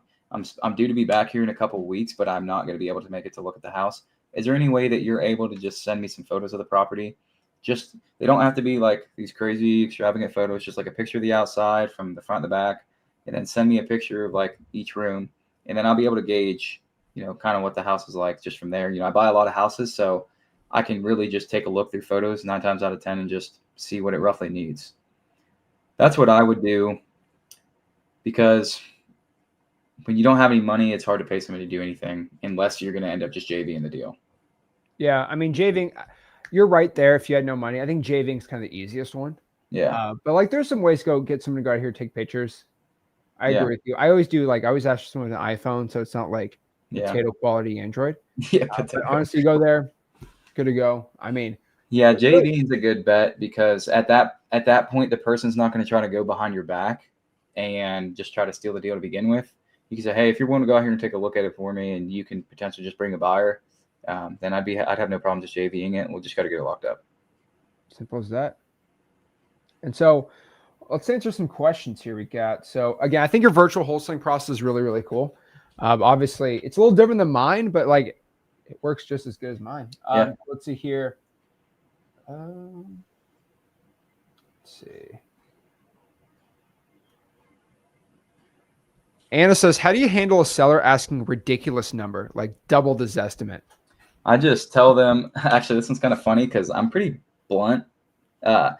Sometimes you just have to be straightforward with the person and not waste your time. I know everybody likes to get stuck on like, this is my only lead, but if the lead's not a quality lead, you're best off just moving on to find another one, instead of wasting your time on this one. So if someone's like way above that price, I first ask them, I'm like, okay, Mr. Seller, where did you come up with that price at? And they'll give me some nonsense answer. I'll be like, I haven't seen a house sell for that in this area ever from what I'm looking at here. And they'll be like, well, that's what I need to sell the house here. I'll be like, okay, well, is selling the house even something you want to do? Why, if you're going to get the absolute most you can, then I would just list it if I were you. Because when you guys say that, and I'll tell you the reason why I tell people to just list it half the time if they're just like way in outer space on price, is because if they're not willing to just list it, then they're not really interested in selling it. So if they need that absolute highest number and they don't want to list it, no cash buyer is going to come in and buy that. There's no return there, whether that be to rent it or flip it. There's really no return ever. So and if they don't want to do that price, I'll just tell them I'm not your guy. Just move on. And like, it sounds bad, like I'm just kicking the lead to the side, but I'm not your guy. I think, you might be able to get that if you list it. Best of luck to you. We'll see you. I won't even, honestly, I saw somebody ask this. I won't even add them to a follow-up. They'll get naturally brought back in on a marketing strategy list. Mm-hmm. They'll get hit another time down the road. I don't even want to bother following up with them. Jesus. I like it. I mean, depends like if you use a texting system there, but like, so what is like, obviously I know what the LMP is, right? I know what your whole protocol, but like, if you're giving some advice, like starting out, like beginner, you don't have X leads, maybe you do have X leads, right? What would you tell someone how they can manage their leads? Because I think obviously you know this, most of the money's made on that end, right? Yeah. So it's like, do you say follow up with the lead every month, week? Do you have like warm sellers you put in a bucket, cold? Like how do you manage your leads, and how will you teach somebody watching this right now how they can start managing leads? Let's say they have like 5 leads. Yeah. So if you guys have 5 leads, I am very strict about where my leads go. And I think it's extremely, extremely important to be able to categorize the quality of a lead, how qualified is it, and where it needs to be at in the pipeline. So if you guys don't have an idea on how often you need to be following up with a lead, whether it's like a cold lead, like a cold lead is something that you guys need to have a set in stone time frame that you need to be following up with them. And after how long of following up with them with no response, well, what do I do with this lead now? Do I just completely kick it out? Do I move it into some other sort of follow-up, right? You need to have an exact set in stone process for every single one of these things, or else you're just going to be shooting from the hip. And you don't want to be shooting from the hip because that's when deals slip through the cracks, right? And I'm guilty of it. I have had in the past, when I didn't really track all these things like this, I've had several deals slip through the cracks where I'm like, oh, wait, I was working that lead and it just sold to somebody else, right? You don't want that to happen. So what we tell you guys to do a lot is have a system where you have a funnel for these leads. So if it's a cold lead, a hot lead, warm lead, or like even a dead lead, so you can track those and just keep them out of your system. For cold lead, typically what I do is I just follow up once a month, right? Yeah. And after a certain amount of time of them being cold, I'll either move them into like a really long-term follow-up, or I'll just get them out of the system. Let's say it's a warm lead or somebody that I think can convert within the next 30 days. I'll work those pretty much weekly. And this is based on, one, their time frame, like how soon are they looking to sell? If they're looking to sell within 30 days, that's somebody I want to be talking to every single week, no matter what. And then for, let's see here, you need to have a category for like your appointments, right? Like this property's under appointments, and it has this tag on it that says this is when the appointment is, right? These are all just main things that you guys have to have. It's non-negotiable, or else you're going to let leads slip through the crack. Corey and I have ours built out like cold, warm, hot, appointments. This one we put an offer in. This one is under contract. This one I'm sourcing a buyer for. Organization is going to be your key here. So that's what I would say you guys need to primarily focus on is when you get a lead, where do you put it and what do you do with it? And how often you follow up. We give you guys all of that when we teach you guys these things, but you need to have that. Dude, I love it, man. I mean, I guess, we actually got to go on. How do you determine your follow-up process after you make an offer? Oh, no, that's the wrong one. Wait, it's this one right here. So after you make an offer and they say no, like what are your steps going forward there? You say, okay, think about it because your price is too high. Do you call them every week, every day? Like, what's your process with that? Okay, so typically what I do is after they have given the offer and they pretty much don't accept it or they tell me they have to think about it, I'll have a follow-up set for the day or a day or two after. One, to gauge, what's going on with them and where their headspace is at so that I know where to put them later on. Because if they just tell me they have to think about it, or they're just like, no, like, okay, well, if you don't sell the house here, have you, thought about what might happen with the market? Because it's been a little bit, chaotic recently. If you hold on to the property instead of selling now, it sounds like a little too straightforward, but this works, trust me. Have you thought about like if you hold on to the property now and the market flips, you might not be able to get as much as you can for it as you could now? And that could also go on the other hand, but this gets them thinking on, why don't I just sell it now rather than risking it, right? And as far as like if at my follow-up process, I'll ask them like, hey, okay, I'll give you some time to think on it. When's a good time for us to reconnect? Because you don't want to just leave it open because they'll never call you again. Or you'll like anytime you call them, they're not going to answer. You get a set in stone time. Like, okay, yeah, well, you can call me, Tuesday. Okay, what time on Tuesday would you like me to give me a call? And this is something I do that you guys could all input because I love doing this and it makes it seem like you're super busy. If somebody tells me that, hey, yeah, give me a call at 3:00, I'll go, I'm actually pretty busy at 3:00 on that day. Do you think we could do like 2:45 or maybe like, 3:30? I have a lot of things going on that day. And they'll be like, oh, okay, yeah, let's do this time. And then I'll have that booked so I know exactly when to call them again. And that's pretty much how I do my follow-up. The psychology behind that, again, is just so that, like, okay, this guy's actually busy. He has to put it in his schedule to call me or else I'm not going to get a call. Dude, I love that. Corey says, Evan, acquisitions GOAT. JT. Yeah. They're loving it. This is great, man. Brian asks, hey, guys, how do you handle sellers saying none of your business when trying to talk and make small talk and ask for things? Yeah. Those sellers are like they don't even want to talk to you. They how dare you even call me even though I want to sell my house? Like most boring type of people. Like, so how do you build rapport with those type of people? Yeah, it's really hard to build rapport with those people because they have a giant wall up. So the way that I do that is if I ask a question in person, one, you have to think about it is, So like you asked this couple questions. You really have to think like, did I say something wrong, or did I not open up in the correct way for them to continue to have their wallet the whole time?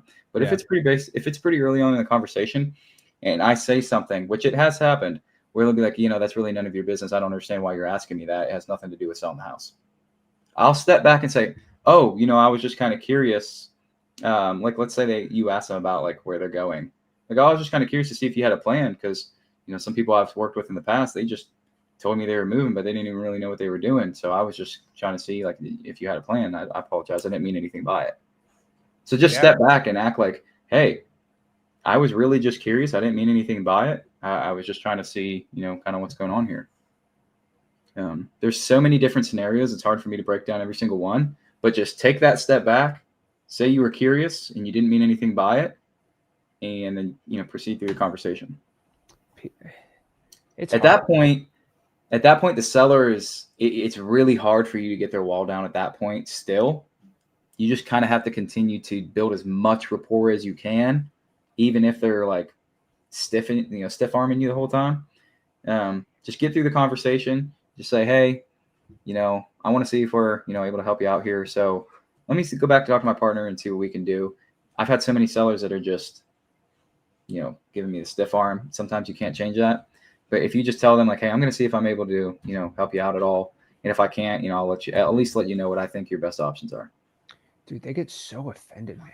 I know, it's crazy. So angry too. Like, what did I do? You know what I mean? I'm just trying to help you out here, man. Oh my gosh. No, it's there we go. Yeah, so let's see what other questions we got here. What's your favorite offer presentation for virtual? So like so I use the good cop, bad cop, reverse price anchor. I mean, I think you do kind of your own, just to answer, because JT keeps asking, he called you the GOAT, so we're going to answer his question. Yeah. But basically, you do like a price, you're more like a price anchor. I say it's like a price anchor. I'm not demonizing it, but like, I think yours is more of a price anchor, right?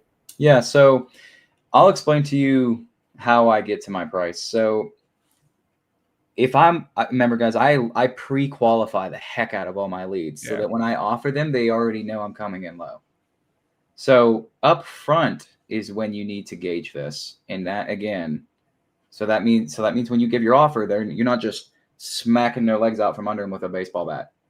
You're able to present it to them and they're able to just take it on the chin and work with you or not, right? Yeah.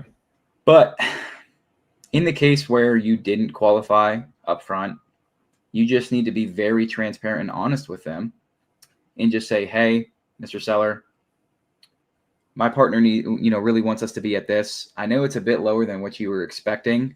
I tried to run the numbers like every single way to try to make what you were looking to get work. With the way the market is right now and how much things cost, it's really too risky for me to come up too much above this at all. I know he's a little bit low, but do you know what you're absolutely needing? Because I have to see if it's going to work for us. And if it's not, I can at least tell you again, what's going to be your best option from here. That's how I would handle that, right? If I'm just going to like out the gate lowball someone, on that anchor, right? Okay. But I anchor at the front by just not telling them this is what my offer is going to be, but just seeing, okay, if somebody, myself or somebody else is going to potentially offer you this, what would you do? Someone would be like, I would never talk to you again. All right. Sounds good. Adios. There you go.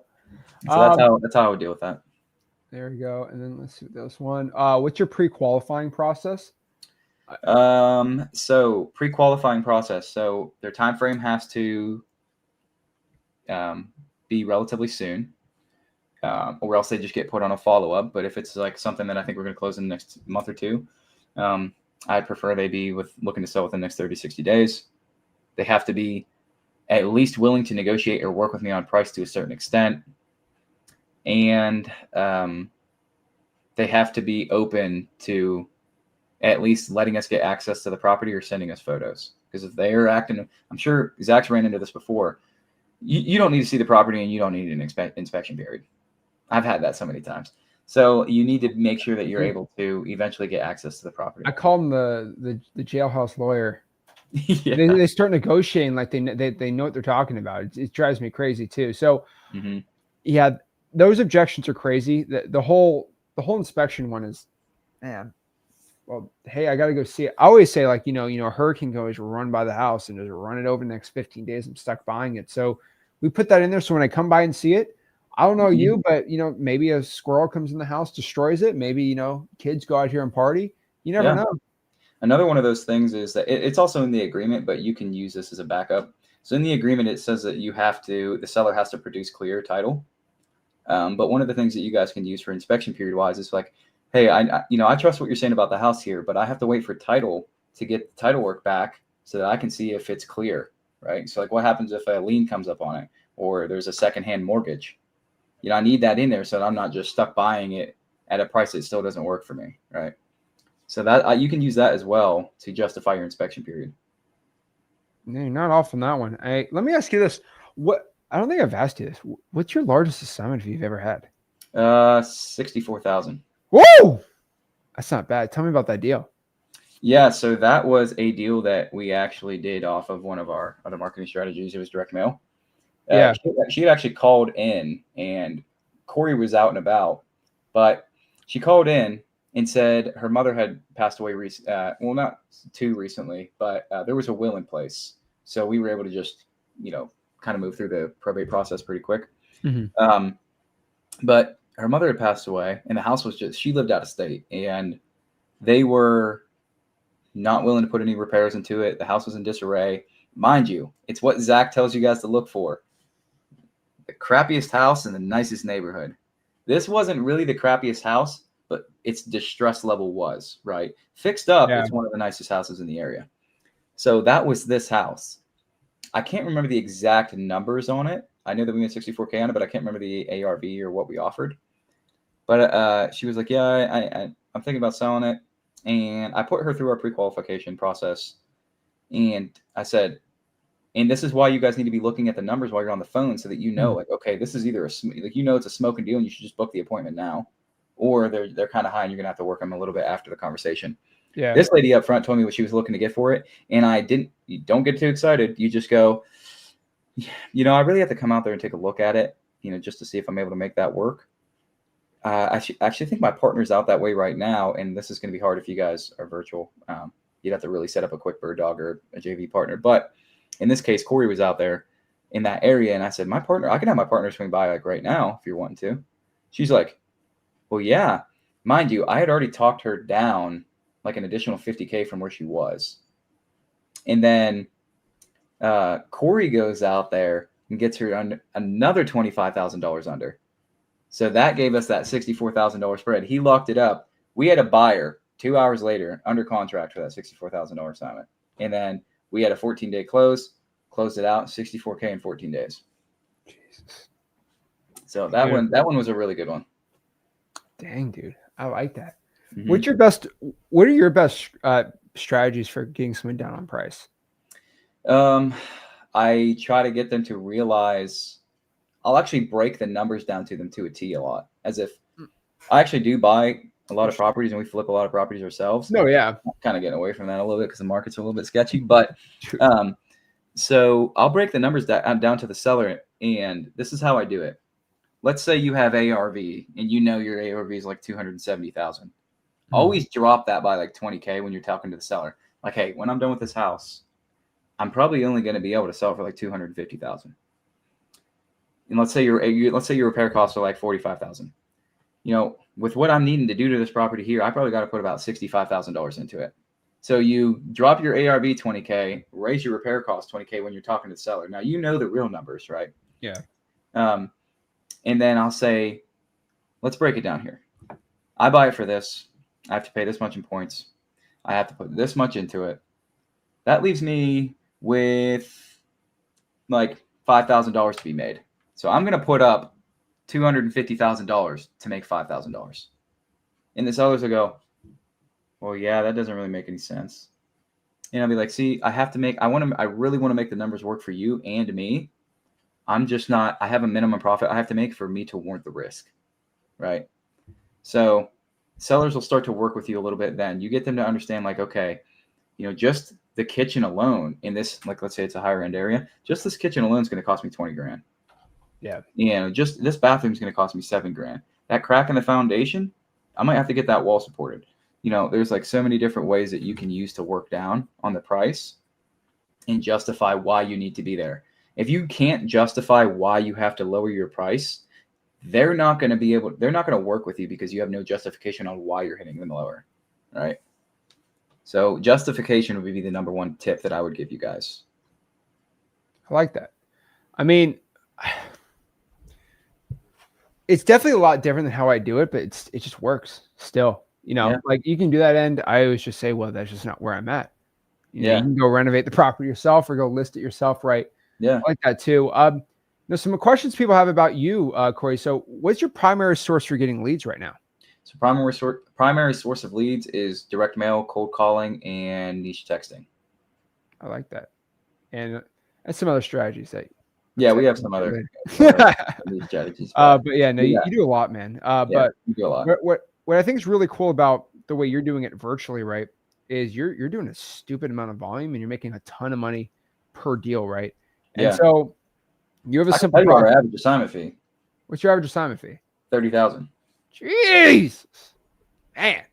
Yeah. You always show a bunch of dude. It's insane. Okay, enough about you, enough about me, right? So obviously, let's talk more about kind of the wins we're having in M2M, right? So obviously, you're coaching people on the closing and all that end on that end, but like it's kind of half marketing, half closing, half like dispo, right? So correct. What is the best value people get from M2M on kind of in your opinion? The best value? I mean, I think it's all great, but that's just me, right? That's just me, I guess, being biased towards ourselves. But I would say the best value would be the lead management protocol. I would say that's the number one thing. People knowing exactly what to do with their leads, when to follow up with them, how many times to follow up with them. That's probably the number one thing that I would say in there. On top of that, you get to contact, obviously, all of us and ask us certain questions. If you're struggling with this, we can help you with this. If you need help reviewing a lead, we'll help you review the lead. Other than just pure communication, but the LMP, that's probably the number one thing in there for me. Okay, so what's the LMP? The LMP is just the system that you guys follow for the exact process for follow-ups. What to do with your warm leads, what to do with your cold leads, how often to follow up with them, when to move them from cold to warm, warm to long-term follow-up. That whole system takes out thinking, like too much thought, and now you guys can just follow it to a T. Like if you have new leads, we tell you exactly, okay, call them this many times a day for this many days. And then once you've called them for this many amount of days, you need to move them to this.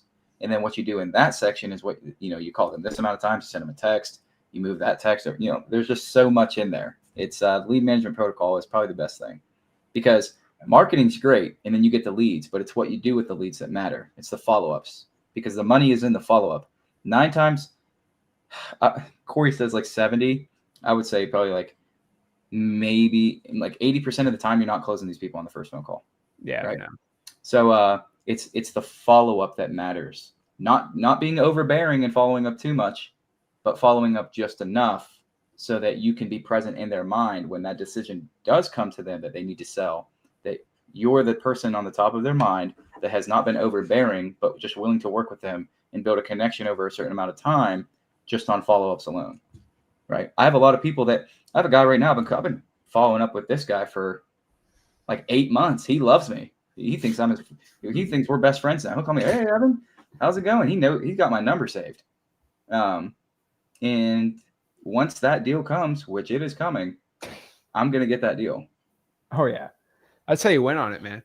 Yeah. There we go. Divine says just joined M2M. Welcome, awesome. Divine. Awesome. So what happens when Divine joins M2M? What happens, right?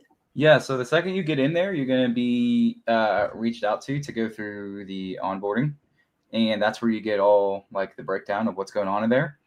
And then you get a complete breakdown on what you need to be doing for the first 30 days. So there's really no guessing. We wanted to give you guys a step-by-step process so that you don't have to really think too much on, okay, I'm in, now what do I do? We did the thinking for you. There's a sheet that you get, right? Day by day by day. Perfect. Day by day by day. With videos on each thing. Yep. There's videos, resource attachments. It tells you what to do. You can check it off. And it leaves out like, okay, what do I do now? You just follow it. And we broke it down so that it like perfectly matches up with, unlocking and doing all the acquisitions and dispositions and lead management and KPIs and all that stuff. It breaks it down so that this is when you need to learn this and this is when you need to implement this. You don't need to be focusing on this now. This is what you need to focus on. Yeah. It's literally a complete breakdown for you guys. Dude, it works so well, man. I'm excited about it. Even though I'm already in it. Janny says, Zach, can people with the 9-to-5 join M2M? That's literally the whole point. So the whole point of M2M is you don't need to make a single cold call. We have the texting done for you. We have the whole system. We show you how to do the SMS for you. We'll do the H2P for you. All you do is you follow the system. You get 2 to 4 leads produced every single day, Monday through Friday. You go through the LMP protocol that we have. You go through our step-by-step. You find the buyers the way we teach it. And you like the whole point is with 9-to-5, you come home, the leads are already produced, right? Like we will show you how to produce leads without making a single call, even though they're cold call leads. The texting system set up. You use our call center, which is $4.50 an hour. The same call centers are charging $6 to everybody. Inside of M2M, the same call center, $4.50. Leads are being produced. You follow the step-by-step system. You have a deal. You send it to, Evan, I need help with this deal. Where do I got to be at? You message back. It's all done for you. I mean, most people there have 9-to-5s, right? Yeah, no. So when you have a 9-to-5, that's what I did when I was first starting. I had a 9-to-5, and it was actually funny for me, but I don't want to talk too much about me. But I had a 9-to-5, and then I quit the 9-to-5. I'm not saying you should do that. And then I would save up money, quit, go to wholesaling. Oh, dang it. Go back to your job, save up money, quit, come back to wholesaling. It's fun. My employers hated me. So it's funny. Hey, dude, it worked well though, man. And hey, working out well, right? So 9-to-5, the whole point is you have to be able to put some budget in the marketing, but if you put a small, like $500 a month in marketing budget, you can make it work. Yeah. Now, this isn't for someone who has a $0 budget. That's literally what the whole point of the whole like university's for. But I tell everyone, if you have a 9-to-5, this is the whole point. Like you throw the money in the marketing, it gets produced. Corey and Evan will literally message you, make sure you're accountable. We check you're accountable every single dang week. Then from there, you close deals. I mean, 250 contracts we have in October, and it was in a full month. And pretty much every single person that followed the system to a T, every single person that filled out that step-by-step, they all got deals. Yeah. They all made money. That's the whole. So just so I tell everyone about this, Corey and Evan, they only get paid if you guys close a deal. So he doesn't get anything if you don't close a deal. So he is on everyone's butt, making sure they're doing what they have to do. And when they close a deal, he gets paid on it. Yeah. That's the whole point. If you follow the system to a T and you don't close a deal, he doesn't get paid. So he's incentivized to have you win. I have to make you guys win. That's literally the whole point. Dude's running $1 million wholesaling operation. He's taking time in his day to help you guys out. I mean, that's kind of the whole point of it. So Wiz says, any of those get assigned? A ton of them. So, I mean, I'll pop it up right here. I mean, so actually this is Derek saying, well, I don't know if this is real. So Derek, if you don't think it's real, do me a favor, bro. Go to Wholesale.com. It's right here. I tagged everyone in here. Yeah. Go to Brady. Comment to Brady. Brady, did you really close a $42,000 check? You're a liar. He's got the checks inside the group. He's got the photos. Yeah, he's got them in the group. I don't want to show it if he's not in the group. Well, yeah. Billionaire can't. Actually, I'll just go in the group and show. Why not? I can go in here, and we'll look at a couple of wins real quick. Let's go to Brady. Where's Brady? Brady should post. Here's a quick one right here. Here's another one. I mean, Brady. I don't think we post this one, Brady. That was just he's got the checks in there. He's got another. I mean, we'll just use this one, right? I mean, just ask Brady if that was legit or not. Like, I mean, simple, right? You just go inside M2M, look at all the wins. It's all in there. So yeah, a ton of them. I mean, heck, we had one of the billionaire. He's actually a really good guy. He just started and he's got over like $30,000 in deals closing. I know, dude. I love Cam. That's because why we made M2M, because he's in there. He's like, crap. I spent money on the deposit. I need to get my money back. I better get going. And Yeah. it lights a fire on people's butts because we're actually keeping you guys accountable. JTREI says, Zach, please have Evan do some PPLs one day for M2M people. Only or on a live, you have to, man, this guy is disgusting at closings. Trust me. We're getting something set up. Yeah. What do you think? I'm not saying anything. Hey, we're getting something set up with that. It's going to be really cool. Yeah. Oh, let's see here. How do you calculate your MAO, LAO? I mean, I don't go complicated. Your process is a little simple. It's a little different than how I calculate it, but at the end of the day, we lowball. Like, tell me if I'm wrong, right? I lowball the lowest I possibly can get, and then I see if a buyer wants to buy above it. I was going to say, guys, the lowest allowable offer, in my opinion, is what the lowest amount the seller will accept. If seller's like, okay, if you get an LAO, which is a good like point to make sure that you bake in enough assignment. But if your LAO shows 108 and the seller will accept 85, I'm offering 85. I'm not offering the lowest allowable offer. So it's literally what Zach says, as low as they'll go. Dude, exactly. And so that's what it is. And so I'm telling everyone, if you want to join M2M, get personally mentored, and if you want to leave a deposit, remember, it's not a payment, it's a deposit, because if you don't get a deal in 90 days, you get all your money back. So it's guaranteed you get a deal in 90 days if you follow the system step by step, which is literally, it's a checklist. You just go down the checklist. Mm-hmm. Anything you want to add on that? I mean, it's so simple. No, the idea here is simplicity scales, complexity fails. You've heard Zach say this countless times before. If you can get in here and not overcomplicate things and just trust what we're telling you guys because it works, and just do the work that it takes to succeed, we can guarantee you that deal in 90 days, but you have to do the work. Oh, yeah. That's just it at the end of the day. There we go. So now we're on scholarship time. So what we're going to do is we're going to give away a free year of X Leads. That's what everyone's waiting for. Awesome. They're all here for Evan, but they're also here for free X Leads scholarship.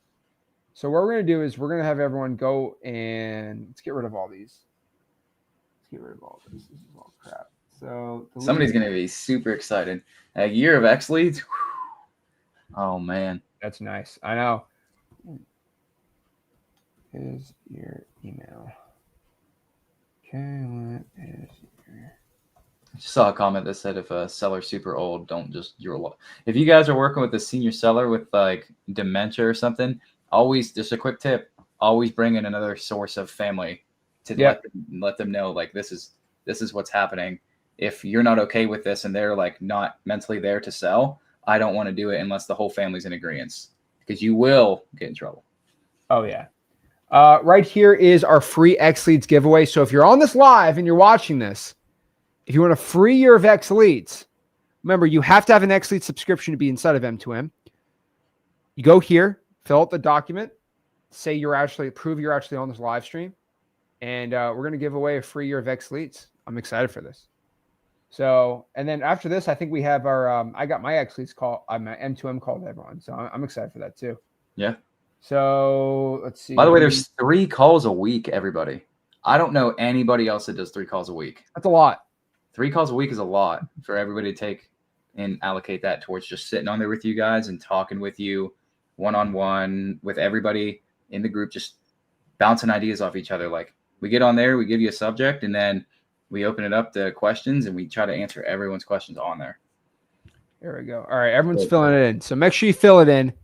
And guys, while you're filling it out, check out joinm2m.com. I'm telling you guys, we'll get your first deal guaranteed in 90 days, or your next deal in 90 days, guaranteed. Like, it's guaranteed. I haven't seen anyone else guarantee that. No, nobody will, because they're not willing to put their name behind it. So how do you get M2M? You literally go to joinm2m.com, joinm2m.com. So where can I join M2M? Go to joinm2m.com.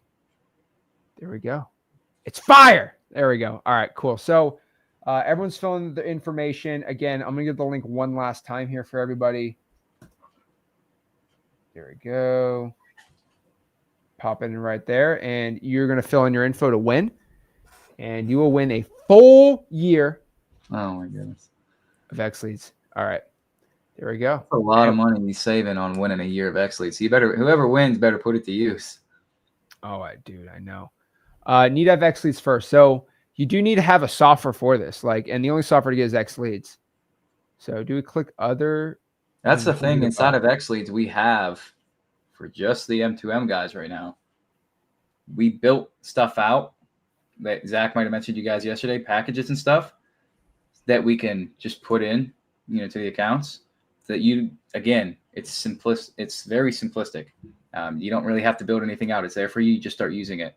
So that's the sweet thing about M2M. We built those out for you.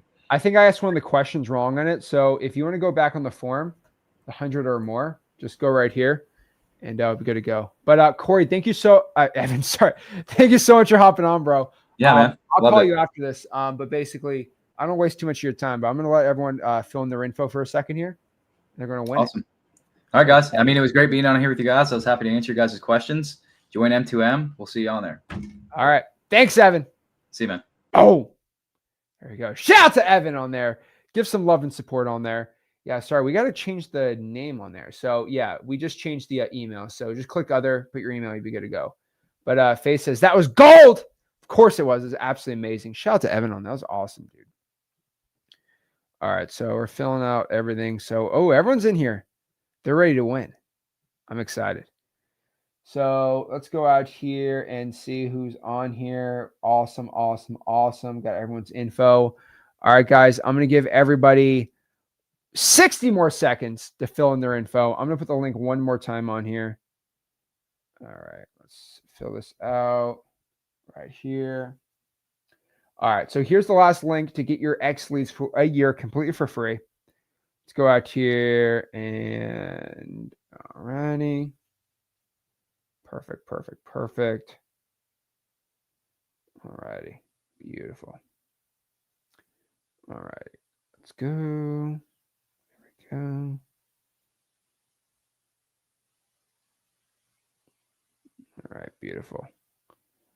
Alrighty. Alrighty, we got everyone on here. We're about to win a whole year of X Leads. 60 seconds. We're getting there. All right, we're almost there. 60 seconds. X Leads for a year. All right, let me fill in everyone's info. Put it right here.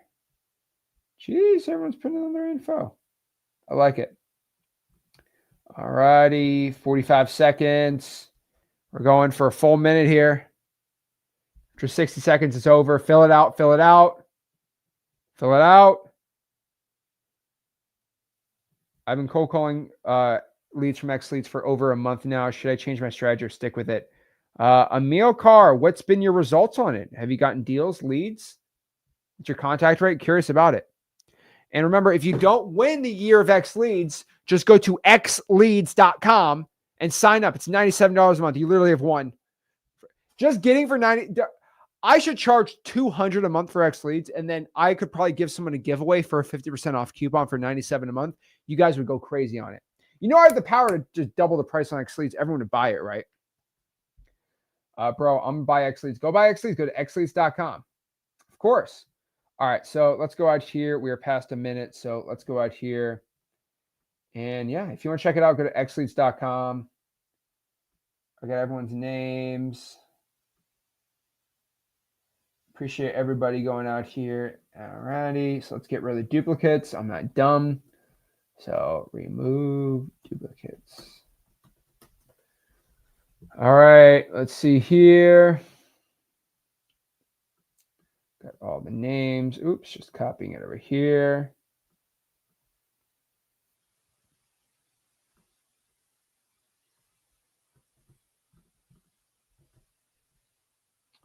All right, we got 124. Let's go.